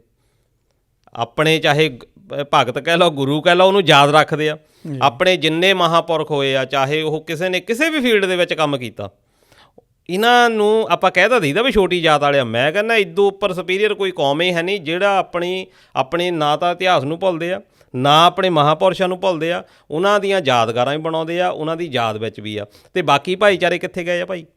ਬਾਕੀ ਭਾਈਚਾਰਾ ਸਿਆਸਤ ਵੀ ਕਰਨੀ ਆ ਸਿਆਸਤ ਕਰਦੇ, ਉਹ ਸਿਆਸਤ ਦੇ ਵਿੱਚ ਗਲਤਾਨ ਹੋਇਆ ਕਿਉਂਕਿ ਜਿਹੜੇ ਮਹਾਂਪੁਰਸ਼ ਅੱਜ ਤੁਸੀਂ ਵੀ ਕੁਛ ਨਾ ਕੁਛ ਦੋਸਤੋ ਤੁਸੀਂ ਪ੍ਰੋਗਰਾਮ ਇਹ ਸੁਣ ਰਹੇ ਹੋ, ਤੁਸੀਂ ਵੀ ਕੁਛ ਨਾ ਕੁਛ ਆਪਣੇ ਸਮਾਜ ਲਈ ਕੁਛ ਨਾ ਕੁਛ ਕੀਤਾ ਹੋਣਾ ਆ। ਕੱਲ੍ਹ ਨੂੰ ਤੁਹਾਨੂੰ ਯਾਦ ਕਰਨਾ ਜਿਹੜਾ ਇਖਲਾਕੀ ਫਰਜ਼ ਜਿਹੜਾ ਬਣਦਾ ਆਉਣ ਵਾਲੀਆਂ ਜਨਰੇਸ਼ਨਸ ਦੇ ਲਈ। ਅਦਰਵਾਈਜ਼ ਜਿਹੜਾ ਲੋਕੀ ਇੱਥੇ ਸਾਰਿਆਂ ਨੇ ਆਉਣਾ ਵੀ ਆ ਅਤੇ ਲੋਕਾਂ ਨੇ ਜਾਣਾ ਵੀ ਆ, ਅਤੇ ਇਹਦੇ ਉੱਤੇ ਜ਼ਰੂਰ ਝਾਤ ਜਿਹੜੀ ਆ ਸਾਡਾ ਸਾਹਿਬ ਜਿਹੜੀ ਪਾਉਣੀ ਮੇਰੇ ਖਿਆਲ ਤਾਂ ਦਲਜੀਤ ਜੀ ਤੁਸੀਂ ਇੰਨੀ ਸਮੱਗਰੀ ਦਿੱਤੀ ਹੈ, ਧੰਨਵਾਦ ਤੁਹਾਡਾ, ਕਿਉਂਕਿ ਯਾਦ ਕਰਾਉਂਦੇ ਰਹਿਣਾ ਚਾਹੀਦਾ ਦਰਸ਼ਕਾਂ ਨੂੰ, ਬਿਲਕੁਲ ਆਵਾਮ ਨੂੰ ਯਾਦ ਕਰਾਉਂਦੇ ਰਹਿਣਾ ਚਾਹੀਦਾ ਆ ਜੀ, ਕਿਉਂਕਿ ਇਹ ਡਾਟਾ ਜ਼ਿਹਨ ਦੇ ਵਿੱਚ ਭੁੱਲ ਜਾਂਦਾ ਸੀ, ਫਿਰ ਉਹ ਜਿਹੜਾ ਉਹ ਵਗਦੀ ਨਦੀ ਦੇ ਵਿੱਚ ਬਸ ਇੱਦਾਂ ਹੱਥ ਧੋ ਕੇ ਨਿਕਲ ਜਾਂਦੇ ਆ ਜੀ। ਮੈਨੂੰ ਤਾਂ ਇਹ ਆਉਂਦਾ ਵੀ ਜਿਹੜੀ ਉਸ ਪਿੰਡ ਦੀ ਪੰਚਾਇਤ ਆ, ਮੈਂ ਚਲੋ ਉਹਨਾਂ ਨੂੰ ਮਾੜਾ ਨਹੀਂ ਕਹਿੰਦਾ, ਸਰਪੰਚ ਸਾਹਿਬ ਹੈਗੇ ਆ, ਮੈਂ ਮਾੜਾ ਨਹੀਂ ਕਹਿੰਦਾ ਉਹਨਾਂ ਨੂੰ, ਹੋ ਸਕਦਾ ਉਹਨਾਂ ਦਾ ਪੱਖ ਵੀ ਠੀਕ ਹੋਵੇ ਵੀ ਕੀ ਪੰਚਾਇਤਾਂ ਸਾਡੀਆਂ ਇੰਨੀ ਨਲਾਇਕ ਹੋ ਗਈਆਂ ਕਿ ਐਡੀ ਵੱਡੀ ਘਟਨਾ ਤੁਹਾਡੇ ਪਿੰਡ 'ਚ ਬਣ ਗਈ, ਇੱਕ ਪੰਚਾਇਤ ਨੇ ਬੈਠ ਕੇ ਪਹਿਲਾਂ ਮਾੜਾ ਮੋਟੀ ਫੋਰਕਾਸਟਿੰਗ ਨਹੀਂ ਕੀਤੀ, ਬਿਠਾ ਕੇ ਗੱਲਬਾਤ ਨਹੀਂ ਧਿਰਾਂ ਨਾਲ ਕੀਤੀ, ਜਿਹੜੀ ਹੁਣ ਉਹ ਪ੍ਰਸ਼ਾਸਨ ਵਿੱਚ ਪੈ ਕੇ ਕਰਵਾਉਣ ਡਿਆ ਆ ਜੀ। ਅਤੇ ਤੁਸੀਂ ਹਸਪੀਟਲਾਂ 'ਚ ਬੰਦੇ ਪਹੁੰਚਾਤੇ ਆ, ਉੱਥੇ ਆਪਣੀਆਂ ਇਸਤਰੀਆਂ ਕਟਵਾਤੀਆਂ। ਇਹ ਨਫ਼ਰਤ ਮਨਾਂ 'ਚ ਜਾਣੀ ਥੋੜ੍ਹਾ ਹੈ ਜਿਹੜੀ ਇੱਕ ਵਾਰ ਲੜਾਈ ਹੋ ਗਈ ਆ, ਲੜਾਈ ਵੀ ਜਿਹੜੀ ਇੱਟਾਂ ਰੋੜੇ ਮਾਰ ਕੇ ਪਤਾ ਨਹੀਂ ਕਿਤੇ ਲੱਗ ਗਿਆ ਹੋਣਾ ਆ। ਪੰਚਾਇਤ ਕੀ ਕਰਦੀ ਰਹੀ ਹੈ, ਜਾਂ ਪਿੰਡ ਦੇ ਜਿਹੜੇ ਵੱਡੇ ਬਜ਼ੁਰਗ ਨੇ ਜਾਂ ਬੁੱਧੀਮਾਨ ਨੇ ਉਹ ਕੀ ਕਰਦੇ ਰਹੇ ਆ? ਇੱਕ ਨਾ ਕੋਈ ਇਹ ਡਿਸੀਜ਼ਨ ਨਹੀਂ ਲਿਆ ਹੋਇਆ ਕਿ ਅਸੀਂ ਇੱਕ ਮਹਾਨਪੁਰਸ਼ ਦਾ ਬੁੱਤ ਲਾਉਣਾ ਆ, ਅਸੀਂ ਕੌਮਾਂ ਨੇ ਮਿਲ ਕੇ ਰਹਿਣਾ ਆ। ਜੇ ਤੁਹਾਨੂੰ ਲੱਗਦਾ ਕਿ ਇੱਥੇ ਵਿਵਾਦ ਹੋ ਸਕਦਾ ਆ, ਪਿੰਡ 'ਚ ਕੋਈ ਹੋਰ ਜਗ੍ਹਾ ਹੀ ਹੈ ਨਹੀਂ, ਕੋਈ ਸਕੂਲ ਹੈ ਨਹੀਂ ਤੁਹਾਡੇ ਕੋਲ, ਕੋਈ ਗਰਾਊਂਡ ਹੈ ਨਹੀਂ, ਕੋਈ ਗਾਰਡਨ ਹੈ ਨਹੀਂ, ਉੱਥੇ ਲਾ ਦਿਓ। ਝਗੜਾ ਹੁੰਦਾ ਹੀ ਕਿਉਂ ਆ? ਮੈਨੂੰ ਤਾਂ ਲੱਗਦਾ ਇਹ ਸਾਰਾ ਕੁਝ ਦਿਮਾਗ ਹੀ ਇੰਨਾ ਕਿ ਸਿਆਸੀ ਬਣਿਆ ਹੋਇਆ, ਅਸੀਂ ਵੱਧ ਜਾਂਦੇ ਜਾਣ ਬੁੱਝ ਕੇ ਝਗੜੇ ਵਾਲੇ। ਬਿਲਕੁਲ, ਅਸਲ ਵਿੱਚ ਕੀ ਹੁੰਦਾ ਨਾ, ਜਿੱਦਾਂ ਕਹਿ ਲਓ ਕਿ ਉਹ ਤਾਕਤ ਜਿਹੜੀ ਆ ਨਪੀੜੀ ਹੋਈ ਕੌਮ ਹੋ ਜਾਂਦੀ ਆ ਕਿ ਇੱਕ ਵਾਰੀ ਸਾਨੂੰ ਹੁਣ ਤਾਕਤ ਮਿਲੀ ਆ, ਅਸੀਂ ਵੀ ਉਹੀ ਕੰਮ ਕਰੀਏ ਜੋ ਦੂਜੇ ਕਰਦੇ ਸੀ। ਜਦ ਕਿ ਹੋਣਾ ਇਹ ਚਾਹੀਦਾ ਆ ਕਿ ਸਾਨੂੰ ਜਿਹੜਾ ਸਮੁੱਚਾ ਵਿਕਾਸ ਚਾਹੀਦਾ ਆ। ਅਸੀਂ ਜਿਹੜੇ ਪੰਜਾਬ ਦੇ ਵਿੱਚ ਖਾਸ ਤੌਰ 'ਤੇ ਖਿੱਤੇ ਦੇ ਰਹਿਣ ਵਾਲੇ ਲੋਕ ਆ, ਅਸੀਂ ਸੱਭਿਆਚਾਰਕ ਤੌਰ ਦੇ ਉੱਤੇ ਇੱਕ ਆ। ਡਾਕਟਰ ਅੰਬੇਡਕਰ ਨੇ ਇਹ ਕਿਹਾ ਸੀ, ਉਹ ਕਹਿੰਦਾ ਵੀ ਮੈਂ ਮੁਸਲਮਾਨ ਬਣਨ ਨੂੰ ਨਹੀਂ ਲੋਕਾਂ ਨੂੰ ਕਹਿੰਦਾ, ਨਾ ਮੈਂ ਕ੍ਰਿਸਚਨ ਬਣਨ ਨੂੰ ਕਹਿੰਦਾ, ਪਰ ਮੈਂ ਸਿੱਖ ਬਣਨ ਲਈ ਜ਼ਰੂਰ ਕਹਿੰਦਾ। ਇਹ ਬੁੱਧ ਧਰਮ ਤੋਂ ਪਹਿਲਾਂ ਦੀ ਗੱਲ ਆ। ਉਹ ਕਹਿੰਦਾ ਮੈਂ ਚਾਹੁੰਦਾ ਵੀ ਲੋਕੀ ਸਿੱਖ ਬਣ ਜਾਣ। ਕਾਰਨ ਕੀ ਆ? ਉਹ ਕਹਿੰਦਾ ਕਾਰਨ ਇਹ ਆ ਵੀ ਸਿੱਖੀਜ਼ਮ ਦੇ ਰਹਿੰਦੇ ਹੋਏ ਅਸੀਂ ਆਪਣੀਆਂ ਜਿਹੜੀਆਂ ਸਾਂਸਕ੍ਰਿਤਿਕ ਮੂਲ ਸਾਡੀਆਂ ਭਾਵਨਾਵਾਂ ਜਿਹੜੀਆਂ ਅਸੀਂ ਹਿੰਦੂ ਦੇ ਤੌਰ ਦੇ ਉੱਤੇ ਅੱਜ ਵੀ ਮਾਨਤਾ ਰੱਖਦੇ ਹਾਂ ਵੀ ਉਹਦੇ ਵਿੱਚ ਸਾਡੀਆਂ ਉਹ ਸੇਫ ਆ। ਮੰਨ ਲਓ ਕਿ ਹੁਣ ਤੁਸੀਂ ਅੰਤਮ ਸੰਸਕਾਰ ਹੀ ਕਰਨਾ, ਜੇ ਤੁਸੀਂ ਮੁਸਲਮਾਨ ਬਣ ਜਾਂਦੇ ਆ ਸਾਨੂੰ ਦੱਬਦਾ, ਸਾਡੀ ਉਹ ਇੱਕ ਤਰ੍ਹਾਂ ਜਿਹੜੀ ਸਾਂਸਕ੍ਰਿਤਿਕ ਸਾਂਝ ਆ ਉਹ ਜਿਹੜੀ ਖਤਮ ਹੋ ਜਾਂਦੀ ਆ, ਸਾਡਾ ਖਾਣ ਪੀਣ ਬਦਲ ਜਾਂਦਾ। ਸਿੱਖਾਂ ਦੇ ਵਿੱਚ ਰਹਿੰਦੇ ਹੋਏ ਵੀ ਤੁਸੀਂ ਹਿੰਦੂਆਂ ਵਾਲੇ ਕਰਮ ਕਾਂਡ ਜਿਹੜੇ ਆ ਉਹ ਕਰ ਸਕਦੇ ਆ, ਭਾਵੇਂ ਇਹਦੇ ਉੱਤੇ ਚਰਚਾ ਜਿਹੜੀ ਆ ਉਹ ਵੱਖਰੀ ਹੋ ਸਕਦੀ ਆ, ਪਰ ਅਸੀਂ ਨੇੜੇ ਆ ਕਿਉਂਕਿ ਸਾਂਸਕ੍ਰਿਤਿਕ ਤੌਰ ਦੇ ਉੱਤੇ ਸਾਨੂੰ ਇਸ ਚੀਜ਼ ਨੂੰ ਲੈਣਾ ਚਾਹੀਦਾ। ਪਰ ਜਿੱਥੇ ਤੱਕ ਸਾਡੇ ਵਿੱਚ ਸਹਿਣਸ਼ੀਲਤਾ ਵੀ ਲਸਾੜਾ ਸਾਹਿਬ, ਇੱਥੇ ਤੁਹਾਡਾ ਕੀ ਕਹਿਣਾ ਵੀ ਸਾਡੀ ਸਹਿਣਸ਼ੀਲਤਾ ਵੀ ਖਤਮ ਹੁੰਦੀ ਜਾ ਰਹੀ ਆ, ਅਸੀਂ ਸਹਿਣ ਨਹੀਂ ਕਰਦੇ ਕਿਸੇ ਚੀਜ਼ ਨੂੰ। ਦੇਖੋ ਦਲਜੀਤ, ਸਹਿਣਸ਼ੀਲਤਾ ਵੀ ਨਾ ਤੁਹਾਡੇ ਗਿਆਨ 'ਤੇ ਨਿਰਭਰ ਕਰਦੀ ਆ। ਜੇ ਤੁਹਾਡਾ ਗਿਆਨ ਹੀ ਪੁੱਠਾ ਚੱਲਣ ਡਿਆ ਆ, ਜਾਂ ਸਾਡੀ ਖਾਸ ਕਰਕੇ ਜਿਹੜੀ ਨੌਜਵਾਨੀ ਆ ਉਹ ਕਹਿ ਲਓ ਕਿ ਬਿਮਾਰ ਹੋ ਗਈ ਆ, ਆਪਣੀਆਂ ਰੀਲਾਂ ਦੀ ਬਿਮਾਰ ਹੋ ਗਈ ਆ। ਗਿਆਨ ਤਾਂ ਲਗਾਤਾਰ ਤੁਹਾਡੇ ਦਿਮਾਗ 'ਚ ਪੈਂਦਾ ਰਹਿਣਾ ਚਾਹੀਦਾ ਨਾ ਜੀ। ਅਸੀਂ ਕਿਤਾਬਾਂ ਪੜ੍ਹਨੀਆਂ ਛੱਡੇ ਦਿੱਤੀਆਂ ਆ, ਸਾਨੂੰ ਇੰਨਾ ਪਤਾ ਵੀ ਸਾਡਾ ਇੱਕ ਆਹ ਮਹਾਨ ਸ਼ਖਸੀਅਤ ਸੀਗੀ, ਲੇਕਿਨ ਅਸੀਂ ਉਹਨੂੰ ਵੰਡ ਕੇ ਵੀ ਰੱਖਿਆ ਹੋਇਆ ਨਾਲ ਦਿਮਾਗਾਂ 'ਚ, ਉਹੀ ਤਾਂ ਇਹਨਾਂ ਦਾ ਬੰਦਾ ਆ, ਐਵੇਂ ਹੀ ਥੋੜ੍ਹਾ ਬਹੁਤ ਲਾ ਦੇਣਾ, ਐਵੇਂ ਐਂ ਕਰਾਂਗੇ ਓਂ ਕਰਾਂਗੇ। ਗਿਆਨ ਦੀ ਕਮੀ ਆ ਇਹ ਜੀ। ਸੋ ਸਭ ਤੋਂ ਪਹਿਲਾਂ ਤਾਂ ਗਿਆਨ ਵਾਲੇ ਪਾਸੇ ਅੰਤਰੋ। ਜਿਹੜੀਆਂ ਯੂਰਪ ਦੀਆਂ ਜਿੰਨੀਆਂ ਵੀ ਉੱਥੇ ਤਰੱਕੀਆਂ ਹੋਈਆਂ ਜਾਂ ਜਿੰਨੀਆਂ ਵੀ ਸਿਵਲਾਈਜੇਸ਼ਨਸ ਨੇ ਉਹਨੇ ਅੱਗੇ ਤੁਰੀਆਂ ਆ, ਜਾਂ ਚਾਈਨਾ, ਜੇ ਇੱਧਰ ਸਾਡੇ ਭਲਾ ਸਾਡੀ ਸਿਵਲਾਈਜੇਸ਼ਨ ਉਸ ਟਾਈਮ ਚੱਲਦੀ ਸੀਗੀ ਇੰਡਸ ਵੈਲੀ ਦੀ, ਤਾਂ ਉੱਧਰ ਚਾਈਨਾ 'ਚ ਵੀ ਚੱਲਦੀ ਸੀਗੀ ਜੀ, ਤਾਂ ਉਹ ਗਿਆਨ ਦੇ ਨਾਲ ਹੀ ਚੱਲਦੀਆਂ ਸੀਗੀਆਂ, ਇੰਨੀ ਤਰੱਕੀ ਕਰ ਲਈ ਸੀਗੀ। ਅਤੇ ਉਹ ਹੁਣ ਗਿਆਨ ਸਾਡੇ 'ਚੋਂ ਨਿਗੁਣਾ ਹੋਇਆ ਪਿਆ। ਘੱਟੋ ਘੱਟ ਜਦੋਂ ਆਪਾਂ ਇੱਥੇ ਵਿਦੇਸ਼ਾਂ ਵਿੱਚ ਵੀ ਆਏ ਹਾਂ, ਸਾਡਾ ਤੁਸੀਂ ਵੀ ਦੇਖਿਆ ਹੋਣਾ, ਇੱਥੇ ਲੋਕ ਘੱਟੋ ਘੱਟ ਜੇ ਇੱਕ ਅਮੀਰ ਆ ਅਤੇ ਇੱਕ ਗਰੀਬ ਆ, ਜਾਂ ਤਾਂ ਤੁਸੀਂ ਅਮੀਰ ਆ ਜਾਂ ਗਰੀਬ ਆ, ਉਹ ਵੀ ਕੋਈ ਬੰਦਾ ਜਿਹੜੀ ਚਰਚਾ ਨਹੀਂ ਇਸ ਮੁੱਦੇ ਦੇ ਉੱਤੇ ਕਰਦਾ, ਪਰ ਇਹ ਡਿਵੀਜ਼ਨ ਇਹੀ ਆ ਕਿ ਤੁਸੀਂ ਅਮੀਰ ਆ ਜਾਂ ਗਰੀਬ ਆ। ਜਦ ਕਿ ਉਹ ਤੋਂ ਪੱਖ ਆਪਾਂ ਇਹ ਲੈ ਸਕਦੇ ਹਾਂ ਵੀ ਜਿਹੜੇ ਕੁਛ ਇੱਥੇ ਦੇ ਮੂਲ ਨਿਵਾਸੀ ਵੀ ਆ ਜੀ, ਉਹਨਾਂ ਨੂੰ ਆਪਾਂ ਇਸ ਤਰੀਕੇ ਦੇ ਨਾਲ ਵੀ ਦੇਖ ਸਕਦੇ ਹਾਂ। ਜਾਂ ਇੱਥੇ ਕਹਿ ਦਿੱਤਾ ਜਾਵੇ ਵੀ ਆਹ ਵਿਦੇਸ਼ੀ ਆ ਜਾਂ ਦੇਸੀ ਆ, ਉਹਦੇ ਵਿੱਚ ਪੂਰੀ ਇੱਕ ਕਲੈਕਟਿਵ ਚੀਜ਼ ਨੂੰ ਲਿਆ ਜਾਂਦਾ। ਅਸੀਂ ਤਾਂ ਇੱਕ ਗਲੀ ਦੇ ਵਿੱਚ ਇਕੱਠੇ ਨਹੀਂ, ਆਹ ਘਰ ਫਲਾਨਿਆਂ ਦਾ ਜੀ, ਆਹ ਘਰ ਫਲਾਨਿਆਂ ਦਾ ਆ, ਪੈਸਾ ਤਾਂ ਬਾਅਦ ਦੀ ਗੱਲ ਆ, ਚਾਹੇ ਅਮੀਰ ਹੋਵੇ ਗਰੀਬ ਆ, ਉਹ ਬਾਅਦ ਦੀ ਗੱਲਾਂ ਆ। ਅਸੀਂ ਕਿਹਦੇ ਨਾਲ ਮਿਲਣਾ ਇਹ ਸਾਨੂੰ ਦਲਜੀਤ ਮਾਫੀ ਚਾਹੁੰਦਾ ਮੈਂ ਵਿੱਚੋਂ ਟੋਕਿਆ, ਫਿਰ ਮੇਰੇ ਕੋਲ ਰਹਿ ਜਾਣੀ ਸੀ ਗੱਲ ਇਹ। ਮੈਂ ਤਾਂ ਕਈ ਵਾਰ ਇਹ ਸੋਚਦਾ ਹੁੰਦਾ ਕਿ ਜਦੋਂ ਪਿੱਛੇ ਗੱਲਬਾਤ ਕਰੀ ਦੀ ਹੈ ਨਾ, ਉਹ ਯਾਰ ਆ ਭਈਆਂ ਨੇ ਬੜਾ ਗੰਦ ਪਾਇਆ ਹੋਇਆ। ਮੇਰੇ ਨਾਲ ਜਿਹੜਾ ਭਈਆ ਫਿਰ ਸ਼ਬਦ ਆ ਉਹ ਮੇਰੇ ਦਿਮਾਗ 'ਚ ਲੱਗਦਾ, ਉਹ ਯਾਰ ਨਾਲ ਦੇ ਰਾਤ 'ਚ ਉੱਠ ਕੇ ਆਇਆ ਤੁਸੀਂ ਹਜੇ ਵੀ ਭਈਆ ਕਰੀ ਜਾਂਦੇ। ਇਹਦਾ ਮਤਲਬ ਮਾਨਸਿਕਤਾ ਹਜੇ ਵਧੀ ਨਹੀਂ, ਉੱਥੇ ਹੀ ਪਈ ਆ ਜੀ। ਆਹ ਤਾਂ ਨਵੀਆਂ ਸਮੱਸਿਆਵਾਂ ਨੇ ਉੱਪਰ ਆ ਕੇ ਲਓ ਤਹਿ ਲਾਈ ਹੋਈ ਆ। ਅਸੀਂ ਤਾਂ ਉਹ ਥਲੜੀ ਉਹ ਆਹ ਤਾਂ ਭਈਆ ਆ, ਆਹ ਤਾਂ ਬਿਹਾਰੀ ਆ, ਆਹ ਤਾਂ ਫਲਾਨਾ ਆ, ਮਤਲਬ ਇਹਨੂੰ ਬੰਦਾ ਹੀ ਨਹੀਂ ਸਮਝਦੇ। ਬਿਲਕੁਲ ਜਦੋਂ ਵਿਦੇਸ਼ਾਂ ਦੇ ਵਿੱਚ ਸਾਡੇ ਨਾਲ ਕੋਈ ਜਾਇਜ਼ ਹੀ ਕੁਛ ਹੋ ਜਾਵੇ ਤੇ ਉਦੋਂ ਕਹਿੰਦੇ ਆ ਜੀ ਇਹਨਾਂ ਨੇ ਸਾਡੇ ਨਾਲ ਫਰਕ ਕੀਤਾ। ਤੇ ਅਸੀਂ ਇਹਦੇ ਨਾਲੇ ਆਪਾਂ ਗੱਲ ਛੇੜ ਲੈਂਦੇ ਆ ਵੀ ਜਿੱਦਾਂ ਹੁਣ ਗੈਰ ਕਾਨੂੰਨੀ ਜਿਹੜੇ ਗਏ ਆ ਲੋਕ, ਆਪਣੇ ਭਰਾ ਬੰਧੂ ਆ ਜੀ, ਆਪਾਂ ਨੂੰ ਤਰਸ ਇਸ ਕਰਕੇ ਵੀ ਆਉਂਦਾ ਕਿਉਂਕਿ ਬਹੁਤ ਵੱਡੀ ਰਕਮ ਜਿਹੜੀ ਖਰਚੀ ਜਾਂਦੀ ਅਮਰੀਕਾ ਜਾਣ ਨੂੰ, ਕਰੋੜਾਂ ਦੇ ਵਿੱਚ ਵੀ ਲੱਖਾਂ ਦੇ ਵਿੱਚ ਵੀ ਪੈਸੇ ਜਿਹੜੇ ਆ ਖਰਚੇ ਜਾਂਦੇ ਆ। ਮਾਨਸਿਕ ਤੌਰ ਦੇ ਉੱਤੇ ਪਰੇਸ਼ਾਨ ਰਹਿੰਦਾ ਜਿੰਨਾ ਚਿਰ ਤੱਕ ਬੰਦਾ ਪਹੁੰਚਦਾ ਨਹੀਂ, ਪਿੱਛੇ ਘਰ ਵਾਲੇ ਰਿਸ਼ਤੇਦਾਰ ਮਿੱਤਰ ਸਾਰੇ ਚਿੰਤਤ ਰਹਿੰਦੇ ਆ। ਬੰਦਾ ਤਾਂ ਜਿਹੜੀਆਂ ਮੁਸੀਬਤਾਂ ਸਹਿੰਦਾ ਆ ਉਹ ਤਾਂ ਸਹਿੰਦਾ ਹੀ ਆ ਜੀ ਜਿੰਨਾ ਚਿਰ ਤੱਕ। ਫਿਰ ਉਸ ਤੋਂ ਬਾਅਦ ਇਹ ਤਲਵਾਰ ਲਟਕਦੀ ਰਹਿੰਦੀ ਆ। ਕਈਆਂ ਨੂੰ 20 ਸਾਲ ਹੋ ਗਿਆ, 25 ਸਾਲ ਹੋ ਗਿਆ, ਪੱਕੇ ਹੀ ਨਹੀਂ ਹੋਏ। ਉਹ ਇੱਦਾਂ ਪੈਸੇ ਕਮਾਈ ਜਾਂਦੇ ਆ, ਪਿੱਛੇ ਫੈਮਿਲੀ ਆ, ਬੱਚੇ ਛੋਟੇ ਛੱਡ ਕੇ ਗਏ ਸੀ, ਬਾਅਦ ਦੇ ਵਿੱਚ ਉਹ ਜਵਾਨ ਹੋ ਗਏ, ਵਿਆਹ ਹੋ ਗਏ, ਕਈਆਂ ਨੂੰ ਮੌਕਾ ਮਿਲਣ ਦਾ, ਕਈਆਂ ਦੀਆਂ ਉੱਧਰੋਂ ਵਿਚਾਰੇ ਬੋਡੀ ਆਈ ਆ। ਇੱਦਾਂ ਦੇ ਜਿਹੜੇ ਹਾਲਾਤ ਰਹੇ ਆ ਤੇ ਉਹ ਗਏ ਇਸੇ ਕਰਕੇ ਆ ਵੀ ਰੋਜੀ ਰੋਟੀ ਦੀ ਪ੍ਰਾਪਤੀ ਦੇ ਲਈ। ਹੁਣ ਅਸੀਂ ਵਾਪਸ ਆਉਂਦੇ ਆ ਇਸ ਕਰਕੇ ਕਿ ਜਿਹੜਾ ਦੇਸ਼ ਆ ਉਹ ਆਪਣੇ ਵਸਨੀਕਾਂ ਦਾ ਇੱਕ ਧਿਆਨ ਵੀ ਰੱਖਦਾ। ਘੱਟੋ ਘੱਟ ਉਹਨਾਂ ਨੇ ਇੱਥੇ ਮੋੜ ਦਿੱਤੇ ਆ, ਚਲੋ ਉਹਨਾਂ ਦਾ ਧੰਨਵਾਦ ਆ ਕਿ ਵਧੀਆ ਤਰੀਕੇ ਦੇ ਨਾਲ ਘੱਟੋ ਘੱਟ ਜਾਨ ਬਚੀ, ਹੋਰ ਪੈਸੇ ਕਮਾ ਲੈਣਗੇ। ਪਰ ਸਾਡੇ ਵਾਲੇ ਆ, ਹੁਣ ਤੁਸੀਂ ਪਾਕਿਸਤਾਨ ਵਾਲੇ ਪਾਸਿਓਂ ਦੇਖ ਲਓ, ਬਾਰਡਰ ਤੁਸੀਂ ਕ੍ਰੋਸ ਕਰਨਾ ਤੁਹਾਨੂੰ ਪੁੱਛਿਆ ਨਹੀਂ ਜਾਂਦਾ, ਸਿੱਧੀ ਗੋਲੀ ਸਿਰ ਦੇ ਵਿੱਚ ਵੱਜਦੀ ਆ। ਬਿਲਕੁਲ ਤੁਹਾਨੂੰ ਇਹ ਨਹੀਂ ਪੁੱਛਿਆ ਜਾਣਾ ਤੁਹਾਨੂੰ ਦੇਸ਼ 'ਚ ਭੇਜਣਾ ਕਿ ਨਹੀਂ ਭੇਜਣਾ। ਜੇਲ੍ਹਾਂ ਦੇ ਵਿੱਚ ਦੇਖ ਲਓ, ਭਾਰਤ ਦੇ ਉੱਧਰ ਪਾਕਿਸਤਾਨ ਦੀਆਂ ਜੇਲ੍ਹਾਂ ਦੇ ਵਿੱਚ ਵੀ ਹੋਣਗੇ, ਇੱਧਰ ਭਾਰਤ ਵਾਲੀਆਂ ਜੇਲ੍ਹਾਂ ਦੇ ਵਿੱਚ ਵੀ ਹੋਣਗੇ। ਉਹ ਵਿਚਾਰੇ ਮੱਛੀਆਂ ਫੜਨ ਜਾਂਦੇ ਆ, ਉਹ ਮੱਛੀਆਂ ਫੜਨ ਗਏ, ਉੱਥੇ ਫੜ ਕੇ ਜੇਲ੍ਹਾਂ ਦੇ ਵਿੱਚ ਆ। ਕਈਆਂ ਨੂੰ ਸਾਲ ਹੋ ਗਿਆ, ਕਈਆਂ ਦਾ ਪਤਾ ਹੀ ਨਹੀਂ ਅਜੇ ਤੱਕ। ਉਸ ਤੋਂ ਬਾਅਦ ਫਾਈਟ ਚੱਲਦੀ ਆ, ਕਈਆਂ ਦਾ ਪਤਾ ਹੀ ਨਹੀਂ ਲੱਗਦਾ ਵੀ ਉਹ ਉੱਥੇ ਕੈਦ ਹੈਗੇ ਆ ਕਿ ਨਹੀਂ। ਪਤਾ ਬਟਾਂਦਰੇ ਤੇ ਲੱਗਦਾ, ਤੇ ਬਟਾਂਦਰੇ ਤੇ ਜਦੋਂ ਸਾਡੇ ਬੰਦੇ ਇੰਨੇ ਛੱਡ ਦਿੰਦੇ ਆ, ਤੁਹਾਡੇ ਬੰਦੇ ਇੰਨੇ ਛੱਡ ਦਿੰਦੇ ਆ, ਪਰ ਫਿਰ ਵੀ ਉਹ ਘੱਟੋ ਘੱਟ ਖੁਸ਼ਕਿਸਮਤ ਆ ਵੀ ਉਹਨਾਂ ਨੂੰ ਗੋਲੀ ਨਹੀਂ ਮਾਰੀ ਗਈ। ਅਸੀਂ ਆਪਣੇ ਘਰਾਂ ਦੇ ਲਈ ਤਾਂ ਇੱਦਾਂ ਆ। ਹੁਣ ਉੱਥੇ ਦੇ ਦੇਸ਼ ਦੇ ਜਿਹੜੇ ਲੋਕ ਆ ਉਹ ਵੀ ਇਸ ਗੱਲ ਦੇ ਲਈ ਚਿੰਤਤ ਆ ਕਿ ਇੰਨੇ ਬਹੁਤ ਵੱਡੇ ਲੈਵਲ ਦੇ ਉੱਤੇ ਗੈਰ ਕਾਨੂੰਨੀ ਲੋਕ ਹੈਗੇ ਆ, ਜਿਨ੍ਹਾਂ ਦਾ ਭਾਰ ਫਿਰ ਹੈਲਥ ਸੇਵਾਵਾਂ ਦੇ ਉੱਤੇ ਹੀ ਪੈਂਦਾ, ਟਰਾਂਸਪੋਰਟੇਸ਼ਨ ਦੇ ਉੱਤੇ ਹੀ ਪੈਂਦਾ, ਜਿਹਦੇ ਲਈ ਕਿਉਂਕਿ ਗੌਰਮੈਂਟ ਦੇ ਕੋਲ ਡਾਟਾ ਨਹੀਂ ਹੁੰਦਾ ਜਾਂ ਗੌਰਮੈਂਟ ਦੇ ਲਈ ਉਨੀਆਂ ਤਜਵੀਜ਼ਾਂ ਜਿਹੜੀਆਂ ਹੁੰਦੀਆਂ ਨਹੀਂ। ਨੋ ਡਾਊਟ ਕਿ ਜੇ ਅਸੀਂ ਆਪਣੇ ਪੱਖ ਤੋਂ ਦੇਖੀਏ ਉਹ ਸਾਡੇ ਲਈ ਬੜਾ ਇੱਕ ਕਹਿ ਲਓ ਕਿ ਬਹੁਤ ਸਾਨੂੰ ਲੱਗਦਾ ਤਰਸਯੋਗ ਵੀ ਹਾਲਾਤ। ਜਦੋਂ ਹੁਣ ਮੁੰਡੇ ਮੁੜਦੇ ਆ ਸਾਨੂੰ ਤਰਸ ਵੀ ਆਉਂਦਾ ਵੀ ਯਾਰ ਹੁਣ ਇਹ ਕਰਨਗੇ ਕੀ, ਕਿਉਂਕਿ ਇੱਕ ਜਿਹੜੀ ਲਾਈਫ ਦਾ ਜਿਹੜਾ ਇੱਕ ਪੜਾਅ ਆ ਉਹਦਾ ਤੁਸੀਂ ਗਵਾ ਲਿਆ, ਪੈਸੇ ਵੱਲੋਂ ਵੀ ਆ, ਕਈ ਮਾਨਸਿਕ ਜਿਹੜੀਆਂ ਸਮੱਸਿਆਵਾਂ ਉਹ ਆ ਜਾਂਦੀਆਂ। ਅਤੇ ਇਹ 'ਤੇ ਕੀ ਤੁਸੀਂ ਕਹੋਗੇ? ਦੇਖੋ ਦਲਜੀਤ ਜੀ, ਅਮਰੀਕਾ ਦੇ ਪੱਖ ਤੋਂ ਦੇਖੀਏ ਆਪਾਂ ਉਹਨੂੰ ਇਹਦੇ ਵਿੱਚ ਬੁਰਾ ਨਹੀਂ ਕਹਿ ਸਕਦੇ। ਠੀਕ ਹੈ, ਜਿਹੜਾ ਵਰਤਾਰਾ ਹੋ ਰਿਹਾ ਸਾਨੂੰ, ਸਾਡੇ ਬੰਦੇ ਆ ਰਹੇ, ਸਾਨੂੰ ਲੱਗਣਾ ਤਾਂ ਬੁਰਾ ਆ। ਅਮਰੀਕਾ ਦੇ ਪੱਖ ਦੇ ਵਿੱਚ ਉਹਦੇ ਮੁਖੀ ਨੇ ਜਿਹੜੀ ਗੱਲ ਕਹੀ ਸੀ ਉਹ 'ਤੇ ਪੂਰਾ ਉਤਰ ਰਿਹਾ ਆ, ਉਹ ਠੀਕ ਆ। ਇਹ ਵੀ ਆਪਾਂ ਇਹ ਕਹਿ ਸਕਦੇ ਨਾ ਵੀ ਉਹਦੇ ਹੱਕ 'ਚ ਗੱਲ ਜਾਂਦੀ ਹੈ ਵੀ ਦੇਖੋ ਉਹਨਾਂ ਨੇ ਤੁਹਾਨੂੰ ਕੋਈ ਉੱਥੇ ਮਾਰਿਆ ਕੁੱਟਿਆ ਤਾਂ ਨਹੀਂ ਹੈ, ਚਲੋ ਵਿੱਚ ਕਹਿੰਦੇ ਵੀ ਐਂ ਕਰਦੇ, ਉਹ ਉਹਨਾਂ ਦਾ ਇੱਕ ਪ੍ਰੋਸੀਜਰ ਹੁੰਦਾ, ਇੰਨਾ ਕੁ ਤਾਂ ਹੁੰਦਾ ਹੀ ਆ। ਤੁਹਾਡੇ ਮੁਲਕ ਤੁਹਾਨੂੰ ਉਤਾਰ ਕੇ ਗਏ ਆ ਨਾ, ਜਿਹੜੀ ਨਮੋਸ਼ੀ ਜ਼ਿਆਦਾ ਇਹ ਹੁੰਦੀ ਆ ਵੀ ਹੁਣ ਸਤਿਓ ਬੰਦਾ ਚਲੋ ਆ ਗਿਆ, ਜਿੰਦਾ ਬਚ ਕੇ ਆ ਗਿਆ, ਤੁਸੀਂ ਇੱਥੇ ਕੀ ਕਰ ਰਹੇ ਹੋ? ਤੁਸੀਂ ਵੀ ਤਾਂ ਰਾਜਨੀਤੀ ਕਰ ਰਹੇ ਹੋ। ਬਿਲਕੁਲ। ਮਾਨ ਸਾਹਿਬ ਅਸੀਂ ਮਾਨ ਸਾਹਿਬ ਉੱਥੇ ਆਉਂਦੇ ਆ, ਉਹ ਚਲੋ ਜਹਾਜ਼ ਲੇਟ ਹੋ ਗਿਆ ਸੀ, ਮਾਨ ਸਾਹਿਬ ਤਾਂ ਚਲੇ ਜਾਂਦੇ ਆ ਉੱਥੋਂ, ਬਾਅਦ 'ਚ ਉਹਨਾਂ ਦਾ ਆਪਣਾ ਇੱਕ MLA ਉੱਥੇ ਸੀਗਾ। ਮਾਨ ਸਾਹਿਬ ਮੀਡੀਆ 'ਚ ਇਹ ਬਿਆਨ ਦੇ ਗਿਆ ਕਿ ਤੁਸੀਂ ਜਿਹੜੇ ਜਹਾਜ਼ ਦਿੱਲੀ ਦੀ ਬਜਾਏ, ਰਾਜਧਾਨੀ ਦੀ ਬਜਾਏ ਪੰਜਾਬ 'ਚ ਤਾਰਦੇ ਪਏ ਆ, ਇਹ ਪੰਜਾਬ ਦੀ ਹੇਠੀ ਆ, ਇਹ ਤਾਂ ਗੁਰੂਆਂ ਪੀਰਾਂ ਦੀ ਧਰਤੀ ਸੀਗੀ। ਮੈਨੂੰ ਇਹ ਤੁੱਕ ਨਹੀਂ ਸਮਝ ਆਈ, ਜੇ ਗੁਰੂਆਂ ਪੀਰਾਂ ਦੀ ਧਰਤੀ ਸੀ ਤਾਂ ਮਤਲਬ ਕਿ ਉਹ ਫਿਰ ਜਹਾਜ਼ ਉੱਤਰ ਗਿਆ ਤਾਂ ਫਿਰ ਉਹਨਾਂ ਬੇਇੱਜ਼ਤੀ ਕਾਹਦੀ ਹੋ ਗਈ? ਸਾਡੇ ਬੰਦੇ ਆਏ ਆ, ਤੁਸੀਂ ਬੰਦਿਆਂ ਕੋਲ ਰਿਸੀਵ ਕਰ ਲਓ। ਪਰ ਉੱਧਰੋਂ ਭਾਜਪਾ ਵੱਲੋਂ ਰਾਜਨੀਤੀ ਹੁੰਦੀ ਆ, ਬਿਆਨ ਆਉਂਦਾ ਕਿ ਦੇਖੋ ਜ਼ਿਆਦਾ ਨਫ਼ਰਤ ਤਾਂ ਪੰਜਾਬ ਦੀ ਆ ਅਤੇ ਪੰਜਾਬ 'ਚ ਉਤਰਦਾ, ਫਿਰ ਤੁਸੀਂ ਚੜ੍ਹਦੇ ਕਿਉਂ ਆ? ਇਹ ਵੀ ਬੜਾ ਇੱਕ ਤਿੱਖਾ ਜਿਹਾ ਬਿਆਨ ਆ। ਮਤਲਬ ਕਿ ਇੱਕ ਸਤਿਓ ਬੰਦੇ ਉੱਥੋਂ ਆਏ ਨੇ ਅਤੇ ਤੁਸੀਂ ਇੱਧਰ ਬਿਆਨ ਕਰਨ ਡਏ ਹੋ। ਇਹਨਾਂ ਦਾ ਬਿਆਨ ਖਤਮ ਹੁੰਦਾ, ਰਮਨੀਤ ਬਿੱਟੂ ਉਹਨਾਂ ਦਾ ਬਿਆਨ ਆ ਜਾਂਦਾ ਵਿੱਚ ਉੱਦਾਂ ਹੀ ਬਿਨਾਂ ਮਤਲਬ ਤੋਂ ਹੀ। ਉਹ ਨਵਾਂ ਹੀ ਉੱਥੇ ਫਰਲਾ ਜਿਹਾ ਆਪਣਾ ਛੱਡ ਦਿੰਦੇ, ਆਖੇ ਜੀ ਮਾਨ ਸਾਹਿਬ ਤਾਂ ਕਹਿ ਲਓ ਕਿ ਐਵੇਂ ਬਸ ਬੋਲੀ ਜਾਂਦੇ ਆ। ਮੈਨੂੰ ਤਾਂ ਐਂ ਲੱਗਦਾ ਵੀ ਪੂਰਾ ਦੇਸ਼ ਪੰਜਾਬ 'ਤੇ ਮਾਣ ਕਰ ਰਿਹਾ ਕਿ ਉਹਨਾਂ ਨੂੰ ਉੱਥੇ ਉਤਾਰਾ ਦੇ ਰਹੇ ਆ, ਵੀ ਤੁਸੀਂ ਕਾਹਦਾ ਕਹੀ ਜਾਂਦੇ ਆ ਵੀ ਪੰਜਾਬ ਦੀ ਬੇਇੱਜ਼ਤੀ ਆ।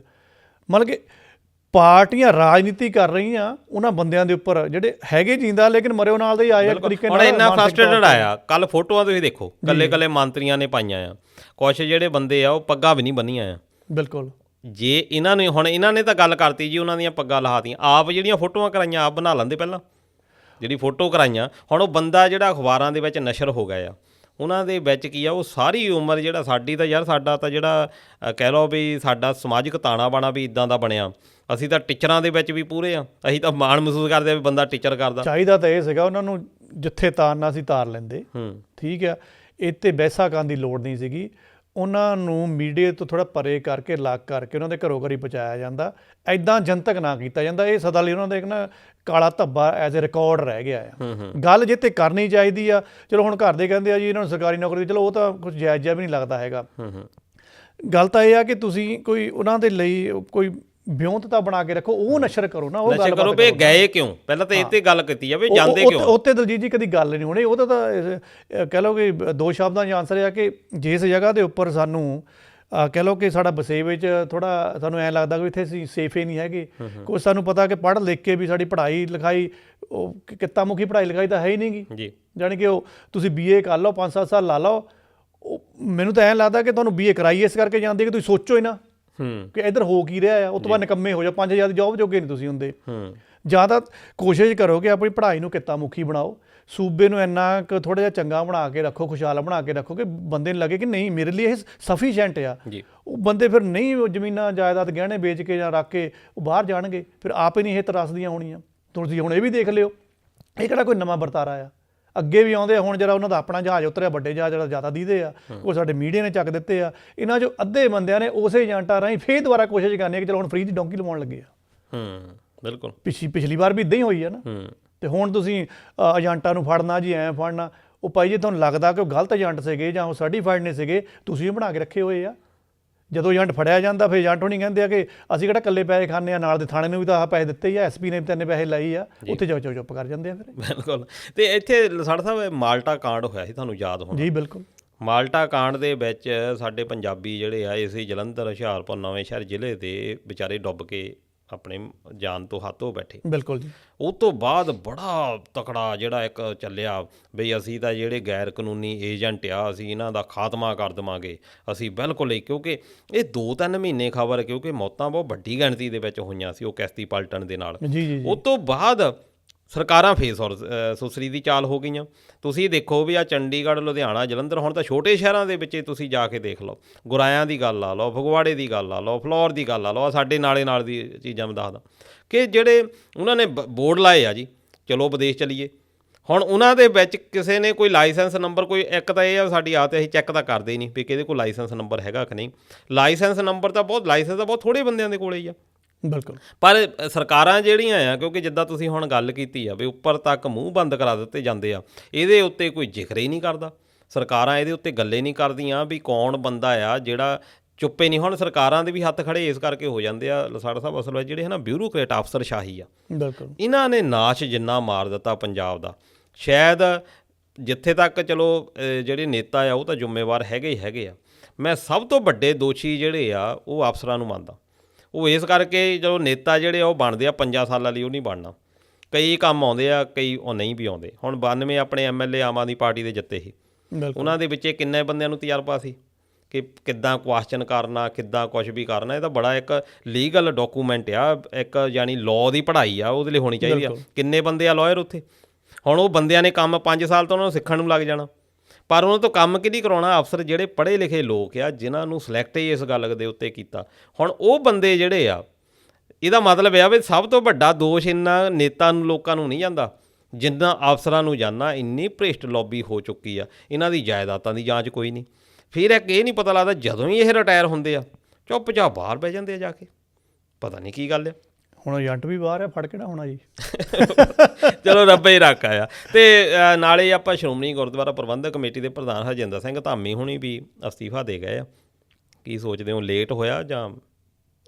ਦੇਖੋ, ਹੈਗਾ ਤਾਂ ਸਾਰਾ ਕੁਝ ਲੇਟ ਹੀ ਸੀਗਾ ਜੀ। ਧਾਮੀ ਸਾਹਿਬ ਬਹੁਤ ਜਦੋਂ ਆਏ ਸੀ ਬੜੀ ਇੱਕ ਇੱਜ਼ਤ ਬਣਾ ਕੇ ਗਏ ਆਏ ਸੀ, ਕਿਉਂਕਿ ਕਾਫੀ ਨਾਮ ਸੀਗਾ ਉਹਨਾਂ ਦਾ, ਅਤੇ ਲੱਗਦਾ ਵੀ ਸੀ ਵੀ ਜਿੱਦਾਂ ਪਹਿਲਾਂ ਅਵਤਾਰ ਸਿੰਘ ਮੱਕੜ ਹੋਣਾ ਉੱਤੇ ਬਹੁਤ ਸਵਾਲ ਉੱਠਦੇ ਰਹੇ ਵੀ ਸ਼ਾਇਦ ਹੁਣ ਕੁਛ ਵਧੀਆ ਹੋਊਗਾ। ਪਰ ਕੀ ਗੱਲ ਆ ਕਿ ਵਧੀਆ ਬੰਦੇ ਵੀ ਆਉਂਦੇ ਆ, ਪਰ ਜਦੋਂ ਜਾਂਦੇ ਆ ਉਹਨਾਂ ਨੂੰ ਫਿਰ ਲੋਕ ਵਧੀਆ ਨਹੀਂ ਕਹਿੰਦੇ। ਕੀ ਇੰਨਾ ਉਹਦੇ ਵਿੱਚ ਸਿਸਟਮ 'ਚ ਕੋਈ ਖਾਮੀ ਆ ਗਈ ਆ? ਦੇਖੋ, ਹੁਣ ਸਿਸਟਮ ਤੁਹਾਡਾ SGP ਦਾ ਸਿਸਟਮ ਤੁਹਾਡੇ ਸਾਹਮਣੇ ਪਿਆ ਸਾਰਾ। ਜੇ ਆਪਾਂ ਉਹਦੇ ਵਿੱਚ ਜਾਈਏ ਤਾਂ ਬਹੁਤ ਲੰਮਾ ਚੌੜਾ ਹੋ ਜਾਏਗਾ। ਜਿਹੜਾ ਇਹ ਮਾਫੀਨਾਮੇ ਦਾ ਕਹਿ ਲਓ ਵੀ ਘਟਨਾਕ੍ਰਮ ਹੋਇਆ ਜੀ, ਦੇਖੋ ਲੋਕਾਂ ਨੇ ਤਵੱਜੋ ਕੀਤੀ ਸੀ ਇਸ ਵਕਤ ਵੀ ਸਿੰਘ ਸਾਹਿਬਾਨ ਹੁਣ ਜਿਹੜੇ ਫੈਸਲੇ ਲਏ ਉੱਤੇ ਨਿਡਰਤਾ ਦੇ ਨਾਲ ਇਹ ਖੜਨਗੇ। ਤੁਸੀਂ ਹੁਕਮਨਾਮੇ ਲਾ ਦਿੱਤੇ ਆ, ਉਧਰ ਕੋਈ ਸਜ਼ਾ ਭੁਗਤ ਰਿਹਾ ਆ, ਕੋਈ ਫੌੜੀਆਂ ਲੈ ਕੇ ਭੁਗਤ ਰਿਹਾ ਆ। ਅੱਜ ਕੱਲ੍ਹ ਵਿਆਹਾਂ ਦੇ ਭੰਗੜੇ ਬੜੀ ਛੇਤੀ ਪੈਣ ਲੱਗ, ਪਤਾ ਨਹੀਂ ਲੱਤਾਂ ਕਿੱਦਾਂ ਠੀਕ ਹੋ ਜਾਂਦੀਆਂ, ਇਹ ਤਾਂ ਰੱਬੇ ਜਾਣਦਾ। ਇਮਿਊਨਿਟੀ ਬਹੁਤ ਤਕੜੀ ਹੈ। ਉੱਪਰ ਲੀਡਰਾਂ ਦੀ ਤਕੜੀ ਹੈ, ਮਾੜੇ ਬੰਦੇ ਦੀ ਤਾਂ ਇਮਿਊਨਿਟੀ ਉਹ 6 ਮਹੀਨੇ ਫੁੱਟਦਾ ਹੀ ਨਹੀਂ ਹੈਗਾ। ਇਹਦੇ ਤਾਂ ਸਾਰਿਆਂ ਦੇ ਕੋਲੈਸਟਰੋਲ ਹੀ ਨਿਕਲੀ ਜਾਂਦੇ ਆ ਜਾਂ ਫੈਟੀ ਲੀਵਰ। ਜੀ ਬਿਲਕੁਲ। ਅਤੇ ਜਦੋਂ ਵਿੱਚੇ ਫਿਰ ਤੁਹਾਡਾ ਗਿਆਨੀ ਹਰਪ੍ਰੀਤ ਸਿੰਘ ਦਾ ਮਸਲਾ ਆ ਜਾਂਦਾ, ਉਹਨਾਂ ਦਾ ਇੱਕ ਕਹਿ ਲਓ ਵੀ ਖਤਮ ਹੋ ਚੁੱਕੇ ਕੇਸਾਂ ਨੂੰ, ਨਿੱਜੀ ਕੇਸਾਂ ਨੂੰ ਦੁਬਾਰਾ ਲਿਆ ਕੇ ਉਹਨਾਂ ਦੇ ਜਿੱਦਾਂ ਕਹਿ ਲਓ ਵੀ ਦੂਸ਼ਣ ਲਗਾਏ ਜਾਂਦੇ ਆ, ਉਹ ਹੌਲੀ ਹੌਲੀ ਉਹਨਾਂ ਦੀ ਪਦਵੀ ਤੱਕ ਹੱਥ ਪਾਉਣ ਲੱਗ ਪੈਂਦੇ ਆ। ਉਦੋਂ ਲੋੜ ਸੀਗੀ ਕਿ ਧਾਮੀ ਸਾਹਿਬ ਅਮਰੀਕਾ ਜਿਹੜੇ ਛੁੱਟੀਆਂ ਮਨਾਉਣ ਗਏ, ਪਤਾ ਨਹੀਂ ਪਰਿਵਾਰ 'ਚ ਗਏ ਆ, ਉਹ ਉੱਥੇ ਕਿਉਂ ਜਾ ਕੇ ਬੈਠੇ? ਜਾਂ ਤੁਹਾਨੂੰ ਪਤਾ ਕਿ ਤੁਹਾਡੇ ਜਿਹੜਾ ਆਪਣਾ ਤਾਣਾ ਬਾਣਾ ਉਹਦੇ ਵਿੱਚ ਇੰਨੇ ਵੱਡੇ ਨੁਕਸ ਪੈਣੇ ਸ਼ੁਰੂ ਹੋ ਗਏ ਆ, ਉਹ ਉੱਥੇ ਬੈਠੇ ਆ ਅਤੇ ਉਹਨਾਂ ਦੀ ਗੈਰ ਹਾਜ਼ਰੀ ਦੇ ਵਿੱਚ SCPC ਨੇ ਬਿਨਾਂ ਅਧਿਕਾਰ ਤੋਂ, ਉਹਨਾਂ ਦੀ ਵਾਰਡਿੰਗ ਹੈ ਨਾ ਵੀ ਉਹ ਲਾ ਨਹੀਂ ਸਕਦੇ, ਤੁਸੀਂ ਲਾਤਾ। ਅਤੇ ਉਸ ਤੋਂ ਬਾਅਦ ਤਿੱਖੇ ਬਿਆਨ ਗਿਆਨੀ ਹਰਪ੍ਰੀਤ ਸਿੰਘ ਦੇ ਵੀ ਆ ਗਏ ਆ, ਅਤੇ ਤਲਖੀ ਕਿਹਦੇ ਵਿੱਚ ਵੱਧ ਗਈ ਆ? ਸਿੰਘ ਸਾਹਿਬਾਨ ਦੇ ਗਿਆਨੀ ਹਰਪ੍ਰੀਤ ਸਿੰਘ ਦੇ ਵਿੱਚ। ਉਹ ਕਮੇਟੀ ਨੂੰ ਕਹਿੰਦੇ ਬਾਅਦ 'ਚ ਯਾਦ ਕਰਨਾ 3 ਮੈਂਬਰੀ ਨੂੰ ਵੀ ਉਹ ਲਾ ਕੇ ਚਲੇ ਗਏ ਸੀਗੇ। ਸੋ ਜੇ ਤੁਸੀਂ ਹੁਣ ਐਡਾ ਵੱਡਾ ਗੈਪ ਪਾਉਂਦੇ ਹੋ ਅਤੇ ਹੁਣ ਤੁਸੀਂ ਕਹਿੰਦੇ ਹੋ ਕਿ ਮੈਂ ਆਪਣੀ ਪਦਵੀ ਤੋਂ ਅਸਤੀਫਾ ਦਿੱਤਾ, ਵੀ ਮੈਨੂੰ ਖੁੱਲ੍ਹ ਕੇ ਕੰਮ ਕਰਨ ਦਾ ਮੌਕਾ ਨਹੀਂ ਮਿਲਦਾ। ਖੁੱਲ੍ਹ ਕੇ ਕੰਮ ਕਰਨ ਦਾ ਤਾਂ ਮੌਕਾ ਮਿਲਿਆ ਸੀਗਾ। ਹੁਣ ਮਤਲਬ ਕਿ ਤੁਸੀਂ ਮਤਲਬ ਇਹ ਸਮਝਦੇ ਆ ਵੀ ਜਿਹੜੀ ਪੰਜਾਬ ਦੀ ਜਨਤਾ ਕਿਤੇ ਰਾਂਭਾ ਸਾਂਭਾ ਜੰਗਲਾਂ 'ਚ ਬੈਠੀ ਆ, ਉਹਨਾਂ ਨੂੰ ਸਮਝ ਨਹੀਂ ਲੱਗਦਾ ਵੀ ਕੀ ਹੋਣ ਡਿਆ ਆ। ਲੋਕੀ ਆਵਾਮ ਹੁਣ ਕਹਿ ਲਓ ਕਿ ਸ਼ੱਕ ਕਰਕੇ ਨਹੀਂ, ਯਕੀਨ ਕਰਕੇ ਬੈਠ ਜਾਣਗੇ ਕਿ ਸਾਰਾ ਕੁਝ ਬਣਿਆ ਬਣਾਇਆ ਸੀਗਾ। ਤੁਸੀਂ ਐਂਡ ਦੇ ਵਿੱਚ ਨਾ ਜਿਹਨੂੰ ਤੁਸੀਂ ਤਨਖਾਹੀਆਂ ਕਰਾਰ ਕੀਤਾ ਜਾਂ ਹੁਕਮਨਾਮਾ ਲਾਇਆ ਹੋਇਆ, ਸਜ਼ਾ ਭੁਗਤ ਦੀ ਉਹਨੂੰ ਕਰਵਾਇਆ ਹੋਇਆ ਧਾਰਮਿਕ ਸਜ਼ਾ, ਉਹ ਮੁੜ ਘੇੜ ਕੇ ਉਹ ਬੰਦੇ ਨੇ ਘੁੰਮ ਘੁਮਾ ਕੇ ਉੱਥੇ ਆ ਕੇ ਫਿਰ ਬੈਠ ਜਾਣਾ। ਅਤੇ ਜਦੋਂ ਉਹਨੇ ਆ ਕੇ ਬੈਠ ਜਾਣਾ ਨਾ, ਉਸ ਵੇਲੇ ਨਾ SCPC ਦੀ ਰਹਿਣੀ ਆ ਅਤੇ ਨਾ ਸਾਡੇ ਤਖਤਾਂ ਦੀ ਕੋਈ। ਹੁਣ ਇਕੱਲਾ ਇੱਥੇ ਅੰਮ੍ਰਿਤਸਰ ਦਾ ਨਹੀਂ ਆਪਾਂ ਕਹਾਂਗੇ, ਹੁਣ ਬਾਕੀ ਸਾਰੇ ਤਖਤ ਵੀ ਨਾਲ ਘਿਰ ਜਾਣੇ ਆ। ਅਤੇ ਉਹਦੇ ਵਿੱਚ ਆਫਟਰ ਆਲ ਫਿਰ ਨਮੋਸ਼ੀ ਕਿਸ ਚੀਜ਼ ਦੀ ਹੋਈ ਹੈ? ਪੰਥਕ ਜਜ਼ਬੇ ਦੀ ਜਾਂ ਪੰਥਕ ਧਿਰ ਦੀ ਜਿਹੜਾ ਆਪਣਾ ਰੁਤਬਾ ਉਹਦੀ ਨਿਖੇਧੀ ਹੋਈ ਹੈ। ਕੌਣ ਫਿਰ ਮੰਨਿਆ ਕਰੂਗਾ ਵੀ ਅਕਾਲ ਤਖਤ ਸਾਹਿਬ ਤੋਂ ਹੁਕਮਨਾਮਾ ਆਇਆ? ਕਹਿਣਾ ਇੱਦਾਂ ਤਾਂ ਬਥੇਰੇ ਆਉਂਦੇ ਰਹਿੰਦੇ ਆ, ਇਹਨਾਂ ਨੇ ਕਿਹੜਾ ਟਿਕਣਾ ਆ? ਮਾੜਾ ਜਿਹਾ ਦਬਾਅ ਪਿਆ, ਇਹ ਨਹੀਂ ਕਹਿਣਾ ਸਾਡਾ ਅਸਤੀਫਾ ਆ ਗਿਆ। ਅਸਤੀਫਾ ਕਿਸੇ ਚੀਜ਼ ਦੀ ਸਮੱਸਿਆ ਥੋੜ੍ਹਾ, ਤੁਸੀਂ ਖੜ੍ਹ ਕੇ ਉਸ ਚੀਜ਼ ਅੜਦੇ ਕਿਉਂ ਨਹੀਂ ਹੈਗੇ? ਅਤੇ ਜੇ ਜਥੇਦਾਰ ਹੀ ਨਹੀਂ ਕਿਸੇ ਕੌਮ ਦਾ ਫਿਰ ਅੜਦਾ ਹੈਗਾ, ਜਾਂ ਸਿੰਘ ਸਾਹਿਬਾਨ ਨਹੀਂ ਅੜਦੇ, ਫਿਰ ਆਮ ਆਦਮੀ ਕਿੱਥੇ ਕਿੰਨਾ ਕੱਢਦਾ? ਪਰ ਇਹ ਜ਼ਰੂਰ ਹੈ ਇਹਦੇ ਉੱਤੇ ਵੀ ਇਤਿਹਾਸ, ਜਿੱਦਾਂ ਆਪਾਂ ਅੱਜ ਚਲੋ ਇਤਿਹਾਸ ਵੀ ਨਾਲ ਨਾਲ ਆਪਾਂ ਛੇੜਦੇ ਹਾਂ ਕਿ ਜਿਹੜਾ ਆਪਾਂ ਅਕਾਲ ਤਖਤ ਸਾਹਿਬ ਸੁਪਰੀਮ ਸਾਡੀ ਕੌਂਸਲ ਆ ਜੀ, ਉਹਨੂੰ ਬਣਾਉਣ ਦੇ ਲਈ ਕਿੰਨੀ ਜ਼ਿਆਦਾ ਘਾਲਣੀ ਪਈ ਆ। ਜਿਹੜਾ ਆਪਾਂ SGPC ਦੀ ਆਪਾਂ ਗੱਲ ਕਰ ਲਈਏ, ਸ਼੍ਰੋਮਣੀ ਅਕਾਲੀ ਦਲ ਦੀ ਗੱਲ ਕਰ ਲਈਏ, ਜੇ ਉਹਨੂੰ ਅਸੀਂ ਵੀ ਇਹ ਇਕੱਲਾ ਇੱਦਾਂ ਨਹੀਂ ਵੀ ਹੁਣ ਅਸੀਂ ਤਾਂ, ਕਿਉਂਕਿ ਸ਼੍ਰੋਮਣੀ ਅਕਾਲੀ ਦਲ ਨੂੰ ਜਦੋਂ ਆਪਾਂ ਦੇਖ ਲਈਦਾ ਜਾਂ ਸ਼੍ਰੋਮਣੀ ਗੁਰਦੁਆਰਾ ਪ੍ਰਬੰਧਕ ਕਮੇਟੀ ਨੂੰ ਦੇਖੀਦਾ, ਅਸੀਂ ਤਾਂ ਮਜੀਠੀਆ ਸਾਹਿਬ ਨੂੰ ਮੂਹਰੇ ਦੇਖ ਲੈਂਦੇ ਹਾਂ, ਸੁਖਬੀਰ ਸਿੰਘ ਬਾਦਲ ਨੂੰ ਵੀ ਦੇਖ ਲੈਂਦੇ ਹਾਂ। ਪਰ ਅਸੀਂ ਇਹ ਤਾਂ ਕਦੀ ਜ਼ਿਆਦਾ ਹੀ ਨਹੀਂ ਕਰਦੇ ਕਿ ਇਹਨੂੰ ਬਣਾਉਣ ਦੇ ਵਿੱਚ ਸਾਨੂੰ ਚਾਬੀਆਂ ਵਾਲਾ ਮੋਰਚਾ ਵੀ ਸਾਨੂੰ ਦੇਖਣਾ ਪੈਣਾ, ਜੈਤੋਂ ਵਾਲਾ ਮੋਰਚਾ ਵੀ ਦੇਖਣਾ ਪੈਣਾ, ਨਨਕਾਣਾ ਸਾਹਿਬ ਦਾ ਜਿਹੜਾ ਮੋਰਚਾ ਆ ਉੱਥੇ ਦੇ ਮਹੰਤ ਨੂੰ ਕਿੱਦਾਂ ਡੀਲ ਕੀਤਾ ਗਿਆ, ਕਿੱਦਾਂ ਜਾਨਾਂ ਦੀ ਕੁਰਬਾਨੀ ਕੀਤੀ ਗਈ, ਸ਼ਹੀਦੀਆਂ ਪ੍ਰਾਪਤ ਕੀਤੀਆਂ ਗਈਆਂ। ਇਹ ਚੀਜ਼ਾਂ ਜਿਹੜੀਆਂ ਵੈਸੇ ਨਹੀਂ ਬਣ ਗਈਆਂ। ਇਹ ਜਿਹੜੇ ਹੁਣ ਦੇ ਲੋਕ ਆਏ ਆ, ਇਹਨਾਂ ਨੂੰ ਸ਼ਾਇਦ ਆਪਣਾ ਇਤਿਹਾਸ ਹੀ ਨਹੀਂ ਪਤਾ ਕਿ ਅਸੀਂ ਇੱਥੇ ਬੈਠੇ ਹਾਂ। ਇਹ ਤਾਂ ਯਾਰ ਜ਼ਿੰਮੇਵਾਰੀ ਵਾਲਾ ਕੰਮ ਆ। ਸਾਡੇ ਬਜ਼ੁਰਗਾਂ ਨੇ ਬਹੁਤ ਵੱਡੀ ਘਾਲੀ ਆ, ਉਹਨੇ ਇੱਕ ਸੁਪਨਾ ਦੇਖਿਆ ਸੀ ਕਿ ਸਾਨੂੰ ਜਿਹੜੀਆਂ ਸਮੱਸਿਆਵਾਂ ਆਉਂਦੀਆਂ ਆ, ਕਿ ਚਾਹੇ ਉਹ ਜਿਹੜੀ ਸਿੱਧੀ ਸਰਕਾਰ ਆ, ਉਦੋਂ ਸੈਂਟਰ ਜਿਹੜੀ ਗੌਰਮੈਂਟ ਸੀ ਅੰਗਰੇਜ਼ਾਂ ਦੀ, ਉਹ ਸਿੱਧੀ ਜਿਹੜੇ ਸਾਡਾ ਧਰਮ ਸੀ ਉਹਦੇ ਵਿੱਚ ਦਖਲਅੰਦਾਜ਼ੀ ਕਰਦੀ ਸੀ। ਇਸ ਦਖਲਅੰਦਾਜ਼ੀ ਨੂੰ ਰੋਕਣ ਦੇ ਲਈ ਤਾਂ ਅਸੀਂ ਇੰਨੀਆਂ ਵੱਡੀਆਂ ਸੰਸਥਾਵਾਂ ਜਿਹੜੀਆਂ ਬਣਾਈਆਂ, ਅਤੇ ਅੱਜ ਚਾਹੇ ਉਹ ਸਟੇਟ ਗੌਰਮੈਂਟ ਆ ਜਾਂਦੀ ਹੈ, ਚਾਹੇ ਫੈਡਰਲ ਗੌਰਮੈਂਟ ਆ ਜਾਂਦੀ ਹੈ, ਕਿ ਦਖਲਅੰਦਾਜ਼ੀ ਤਾਂ ਫਿਰ ਉਹੀ ਰਹਿ ਗਈ ਆ। ਤਾਂ ਇਹਦੇ ਵਿੱਚ ਸਾਡੇ ਫਿਰ ਆਗੂ ਜਿਹੜੇ ਨਲਾਇਕੀਆਂ ਤਾਂ ਉਹੀ ਚੀਜ਼ ਨਿਕਲ ਕੇ ਆ ਗਈ ਨਾ ਵੀ ਉਦੋਂ ਜਿਹੜੇ ਆਗੂ ਸੀਗੇ ਜਾਂ ਜੋ ਵੀ ਉਹਨਾਂ ਦਾ ਕੋਰ ਕਮੇਟੀ ਸੀਗੀ, ਉਹ ਫਿਰ ਜੇ ਕਿਸੇ ਸੱਚੇ ਪੱਖ ਦੇ ਉੱਪਰ ਖੜ੍ਹਦੇ ਸੀ, ਦ੍ਰਿੜ ਹੁੰਦੇ ਖੜ੍ਹਦੇ ਹੀ ਸੀਗੇ। ਹੁਣ ਜੇ ਸਿਰਮੌਰ ਸਿੰਘ ਸਾਹਿਬ ਹੀ ਨਹੀਂ ਖੜ੍ਹੇ ਹੈਗੇ ਤੇ ਬਾਕੀਆਂ ਨੇ ਫਿਰ ਹੁਣ ਕਿੱਥੇ ਖੜ੍ਹਨਾ ਹੈ? ਬਿਲਕੁਲ। ਹੁਣ ਤਾਂ ਉਦੋਂ ਤਾਂ ਇੱਦਾਂ ਹੁੰਦਾ ਸੀ, ਦੱਸਦੇ ਹੁੰਦੇ ਸੀ ਵੀ ਜਿੰਨੇ ਜਥੇਦਾਰ ਹੁੰਦੇ ਆ ਬਈ ਇਹਨਾਂ ਨੇ ਤਾਂ ਰੱਖਿਆ ਹੁੰਦਾ ਸੀ ਇੱਕ ਪੋਟਲਾ ਜਿਹਾ ਬੰਨ੍ਹ ਕੇ। ਟਰੰਕ ਵੀ ਕਾਹਦੇ ਹੁੰਦੇ ਸੀ ਵੀ ਜਾਣੀ ਕੱਪੜੇ ਦੇ ਵਿੱਚ ਲਪੇਟੇ ਹੁੰਦੇ ਸੀ, ਉਹਦੇ ਵਿੱਚ ਇੱਕ ਕਛਹਿਰਾ ਰੱਖ ਲੈਣਾ ਆ, ਜੋ ਵੀ ਚੋਲਾ ਆਪਣਾ ਦਸਤਾਰ ਜਿਹੜੀ ਆ, 1-2 ਜਿਹੜੇ ਕੱਪੜੇ ਨਾਲ ਹੋਰ ਚੱਕ ਕੇ, ਅਤੇ ਨਾਲ ਘਰਦਿਆਂ ਤੋਂ ਰੋਟੀਆਂ 2 ਲੈ ਕੇ, ਗਾਹਾਂ ਦਾ ਫਿਕਰ ਕੋਈ ਨਹੀਂ, ਚੱਲ ਪੈਣਾ। ਅਤੇ ਉਦੋਂ ਬਾਅਦ ਵਿੱਚ ਪਤਾ ਨਹੀਂ ਵੀ ਸਾਲ ਦੀ ਜੇਲ੍ਹ ਹੋ ਜਾਣੀ ਆ, 2 ਸਾਲਾਂ ਦੀ ਹੋ ਜਾਣੀ ਆ, ਕਿਸੇ ਨੇ ਕਾਲੇ ਪਾਣੀ ਚਲੇ ਜਾਣਾ, ਇਹ ਕੁਛ ਨਹੀਂ ਕਿਸੇ ਨੂੰ ਪਤਾ। ਐਡੀਆਂ ਵੱਡੀਆਂ ਕੁਰਬਾਨੀਆਂ ਜਿਹੜੀਆਂ ਦਿੱਤੀਆਂ, ਸਜਦਾ ਉਹਨਾਂ ਨੂੰ ਚਲੋ ਸਾਨੂੰ ਹੈਗਾ, ਕਰਦੇ ਹਾਂ ਅਸੀਂ ਸਜਦਾ ਜਿਹੜਾ ਉਹਨਾਂ ਨੂੰ।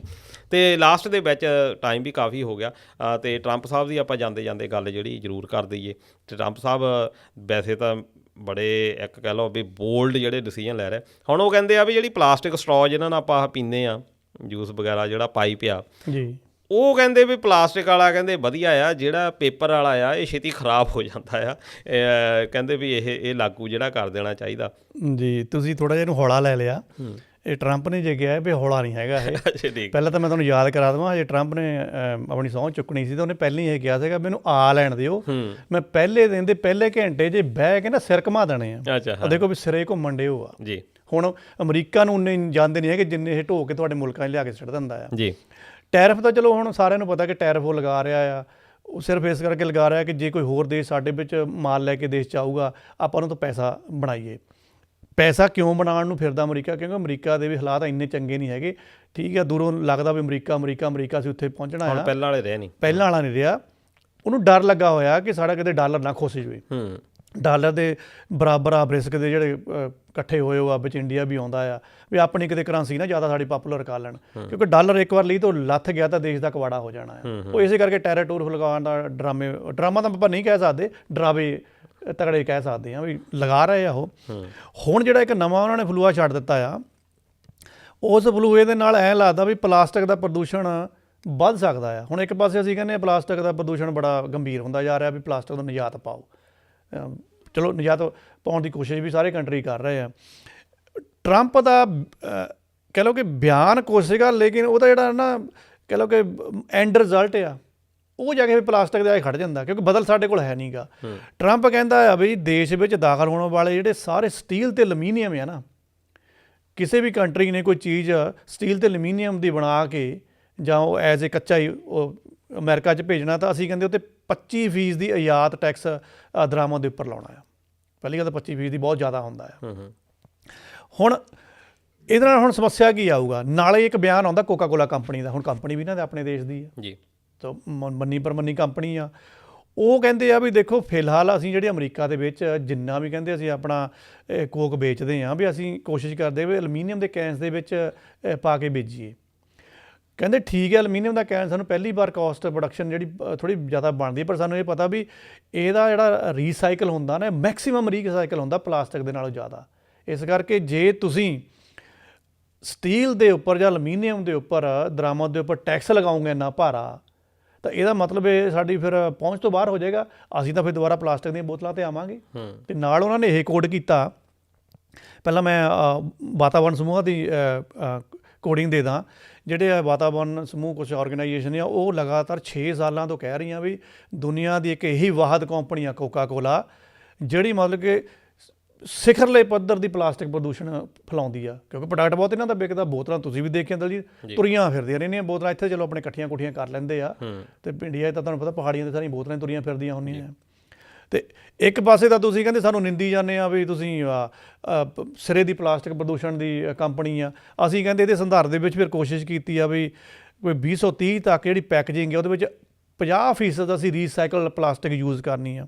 ਫਿਰ ਅਸੀਂ ਕਹਿੰਦੇ ਹੋਰ ਵਾਤਾਵਰਨ ਦੇ ਗੰਭੀਰਤਾ ਨਾਲ ਲਿਆ ਕੇ ਅਸੀਂ ਤੁਹਾਨੂੰ ਇਹ ਕਿਹਾ ਵੀ 2035 ਤੱਕ ਇਹਨੂੰ ਘਟਾ ਕੇ ਅਸੀਂ 35 ਤੋਂ 40% ਦੇ ਲਿਆਉਣਾ, 50 ਤੋਂ ਵੀ।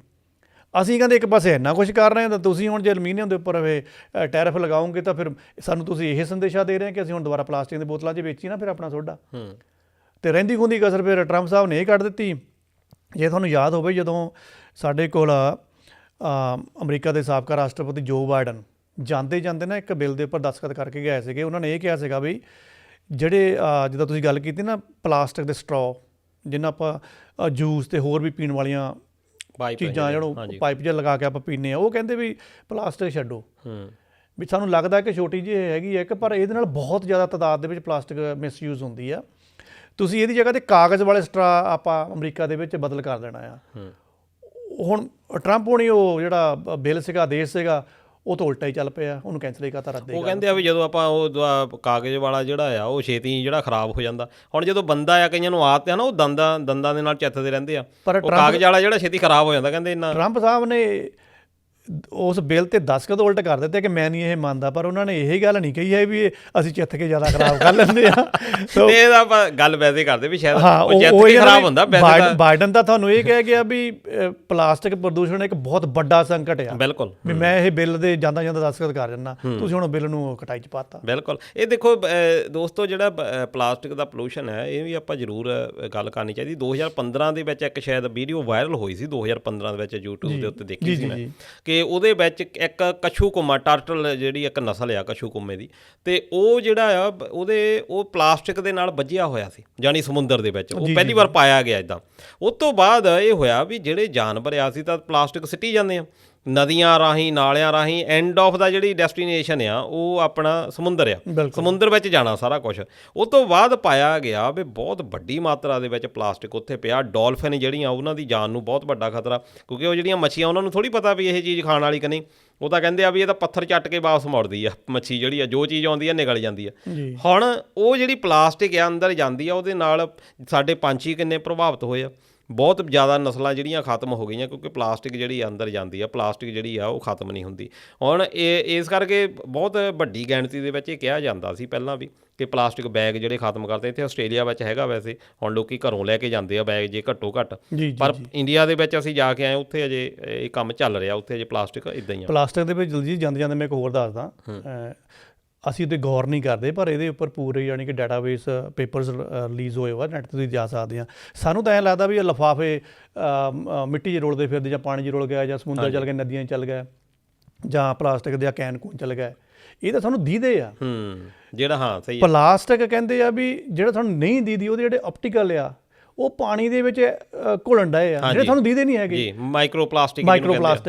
ਤੇ ਉਹ ਕਹਿੰਦੇ ਇੰਨੇ ਕੁ ਜ਼ਿਆਦਾ ਘੁਲ ਗਏ ਆ ਵੀ ਉਹ ਸਿੱਧੇ ਤਾਂ ਅਸੀਂ ਆਪਣੇ ਉਹਨਾਂ ਸਰੋਤਾਂ ਤੋਂ ਚੱਕ ਕੇ ਜਦੋਂ ਪਾਣੀ ਪੂਣੀ ਵਰਤਦੇ ਹਾਂ ਉਦੋਂ ਸਿੱਧੇ ਸਾਡੇ ਸਰੀਰ 'ਚ ਜਾਈ ਜਾਂਦੇ, ਸਾਨੂੰ ਪਤਾ ਹੀ ਨਹੀਂ ਹੈਗਾ। ਉਹ ਤਾਂ ਇਹੋ ਜਿਹੇ ਕੈਂਸਰ ਵਗੈਰਾ ਜਾਂ ਇਹੋ ਜਿਹੀਆਂ ਲਾਮਤਾਂ ਲੈ ਕੇ ਆਉਂਦੇ, ਇਹਨਾਂ ਨੂੰ ਤਾਂ ਫਿਕਰ ਪਿਆ ਕਿ ਇਹਨਾਂ ਕੋਈ ਨਵੀਆਂ ਬਿਮਾਰੀਆਂ ਨਾ ਹੋ ਜਾਣ। ਤੇ ਜਿਹੜੇ ਜੀਵ ਫਿਰ ਮੱਛੀਆਂ ਵਗੈਰਾ ਉੱਥੇ ਰਹਿੰਦੀਆਂ, ਤੇ ਫਿਸ਼ ਦਾ ਆਪਾਂ ਕਿੰਨਾ ਕੰਜ਼ਿਊਮ ਕਰਦੇ ਹਾਂ, ਉਹ ਸਿੱਧੇ ਵੀ ਆਪਾਂ ਸਰੀਰ 'ਚ ਲਈ ਜਾ ਰਹੇ ਹਾਂ। ਬਿਲਕੁਲ। ਹੁਣ ਜਿੱਦਾਂ ਤੁਸੀਂ ਗੱਲ ਕੀਤੀ ਹੈ ਕਿ ਜਿਹੜਾ ਕੈਂਸਰ ਇਹਦਾ ਵੱਡੀ ਗਿਣਤੀ ਵਿੱਚ ਵੱਧ ਰਿਹਾ, ਪੈਸਟੀਸਾਈਡ ਦਾ ਆਪਾਂ ਨਾਂ ਲੈਂਦੇ ਹਾਂ ਕਿ ਕੀਟਨਾਸ਼ਕ ਦਵਾਈਆਂ ਜਿਹੜੀਆਂ ਆਉਂਦੀਆਂ ਉਹਦੇ ਨਾਲ ਵੱਧਦਾ, ਪਰ ਇਹ ਵੀ ਇੱਕ ਕਾਰਨ ਜਿਹੜਾ ਹੈਗਾ ਕਿ ਪਲਾਸਟਿਕ ਨੇ ਵੀ ਸਾਡਾ ਬਹੁਤ ਵੱਡਾ ਨੁਕਸਾਨ ਜਿਹੜਾ ਕੀਤਾ। ਪਰ ਦੂਜੇ ਪਾਸੇ ਇੱਕ ਇਹ ਵੀ ਦੇਖੋ ਵੀ ਕਹਿੰਦੇ ਜਿਹੜਾ ਕਾਗਜ਼ ਦਾ, ਜਿਹੜਾ ਆਪਾਂ ਸਟਰੋਅ ਦੀ ਗੱਲ ਲੈ ਲੈਂਦੇ ਹਾਂ ਕਿ ਕਾਗਜ਼ ਦਾ ਇੱਕ ਸਟਰੋਅ ਜਿਹੜਾ ਬਣਦਾ ਉਹਨੂੰ 5 ਸੈਂਟ ਤੋਂ 10 ਸੈਂਟ ਤੱਕ ਉਹਦੀ ਕੀਮਤ ਆ, ਉਹ ਕਹਿੰਦੇ ਪਲਾਸਟਿਕ ਦਾ 2 ਸੈਂਟ ਦੇ ਵਿੱਚ ਬਣ ਜਾਂਦਾ। ਇਸ ਕਰਕੇ ਵੀ ਕੰਪਨੀਆਂ ਜਿਹੜੀਆਂ ਜ਼ਿਆਦਾ ਇੱਧਰ ਨੂੰ ਤਰਜੀਹ ਦਿੰਦੀਆਂ ਵੀ ਸਸਤਾ ਬਹੁਤ ਪੈਂਦਾ। ਪਰ ਤੁਸੀਂ ਉੱਧਰ ਨੇਪਾਲ 'ਤੇ ਚਲੇ ਜਾਓ, ਜਾਂ ਉੱਧਰ ਤਿੱਬਤ ਵੱਲ ਚਲੇ ਜਾਓ ਜੀ, ਭੂਟਾਨ, ਉਹਨਾਂ ਨੇ ਪਲਾਸਟਿਕ ਨੂੰ ਆਪਣੀ ਕੰਟਰੀ 'ਚ ਸਟੂ ਜਾਂ ਪਲਾਸਟਿਕ ਜੋ ਵੀ ਆ ਉਹਨੂੰ ਬੈਨ ਕੀਤਾ ਹੋਇਆ। ਉਹ ਕਹਿੰਦੇ ਬੈਂਬੂਜ਼ ਤੋਂ ਵਰਤੋ, ਉਹ ਸਾਰਾ ਕੁਝ ਬੈਂਬੂਜ਼ ਤੋਂ ਵਰਤਦੇ ਆ। ਜਾਂ ਉੱਥੇ ਕੋਈ ਵਿਜ਼ਟਰ ਆਉਂਦੇ ਆ, ਨਹੀਂ ਪਲਾਸਟਿਕ ਨੂੰ ਯੂਜ਼ ਕਰਨ ਦਿੰਦੇ, ਦਾਖਲੇ ਨਹੀਂ ਹੋਣ ਦਿੰਦੇ, ਬੈਂਬੂਜ਼ ਦੇ ਨਹੀਂ ਸਾਰੇ ਬਣਾਏ ਹੋਏ ਆ। ਤੇ ਫਿਰ ਹੁਣ ਪਤਾ ਨਹੀਂ, ਫਿਰ ਹੁਣ ਇਹ ਬਹਾਨੇ ਹੁੰਦੇ ਆ ਵੀ ਉਹ ਜੀ ਮਹਿੰਗਾ ਪੈਂਦਾ ਆ ਭਾਈ, ਜੇ 2-3 ਸੈਂਟ ਮਹਿੰਗਾ ਪੈਂਦਾ ਫਿਰ ਆਪਣੀ ਕੋਸਟ ਵਧਾ ਲਓ। ਫਿਰ ਕੈਂਸਰ ਨਾਲ ਤਾਂ ਸਸਤਾ ਹੀ ਆ। ਬਿਲਕੁਲ ਜੀ।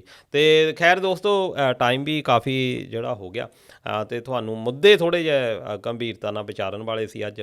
ਤੁਸੀਂ ਵੀ ਆਪਣੀ ਰਾਏ ਦੇ ਸਕਦੇ ਹੋ, ਸਹਿਮਤ ਹੋਣਾ ਜਾਂ ਨਹੀਂ ਹੋਣਾ ਅਸੀਂ ਉਹਦਾ ਦਾਅਵਾ ਨਹੀਂ ਕਰਦੇ। ਤੁਸੀਂ ਵੀ ਆਪਣੇ ਵਿਚਾਰ, ਇਹੀ ਸ਼ਾਇਦ ਚਰਚਾ, ਇਹੀ ਸ਼ਾਇਦ ਮਹਾਰਾਜ ਸਾਨੂੰ ਸਿਖਾ ਕੇ ਗਏ ਆ ਕਿ ਅਸੀਂ ਵਿਚਾਰ ਚਰਚਾ ਕਰਨੀ ਆ, ਚਰਚਾ ਦੇ ਵਿੱਚੋਂ ਕੋਈ ਸਲੂਸ਼ਨ ਕੱਢੇ ਜਾਣ ਤਾਂ ਕਿ ਅਸੀਂ ਆਪਣੇ ਜਿਹੜੇ ਸਮਾਜ ਆ ਉਹਨੂੰ ਬਹੁਤ ਵਧੀਆ ਬਣਾ ਸਕੀਏ।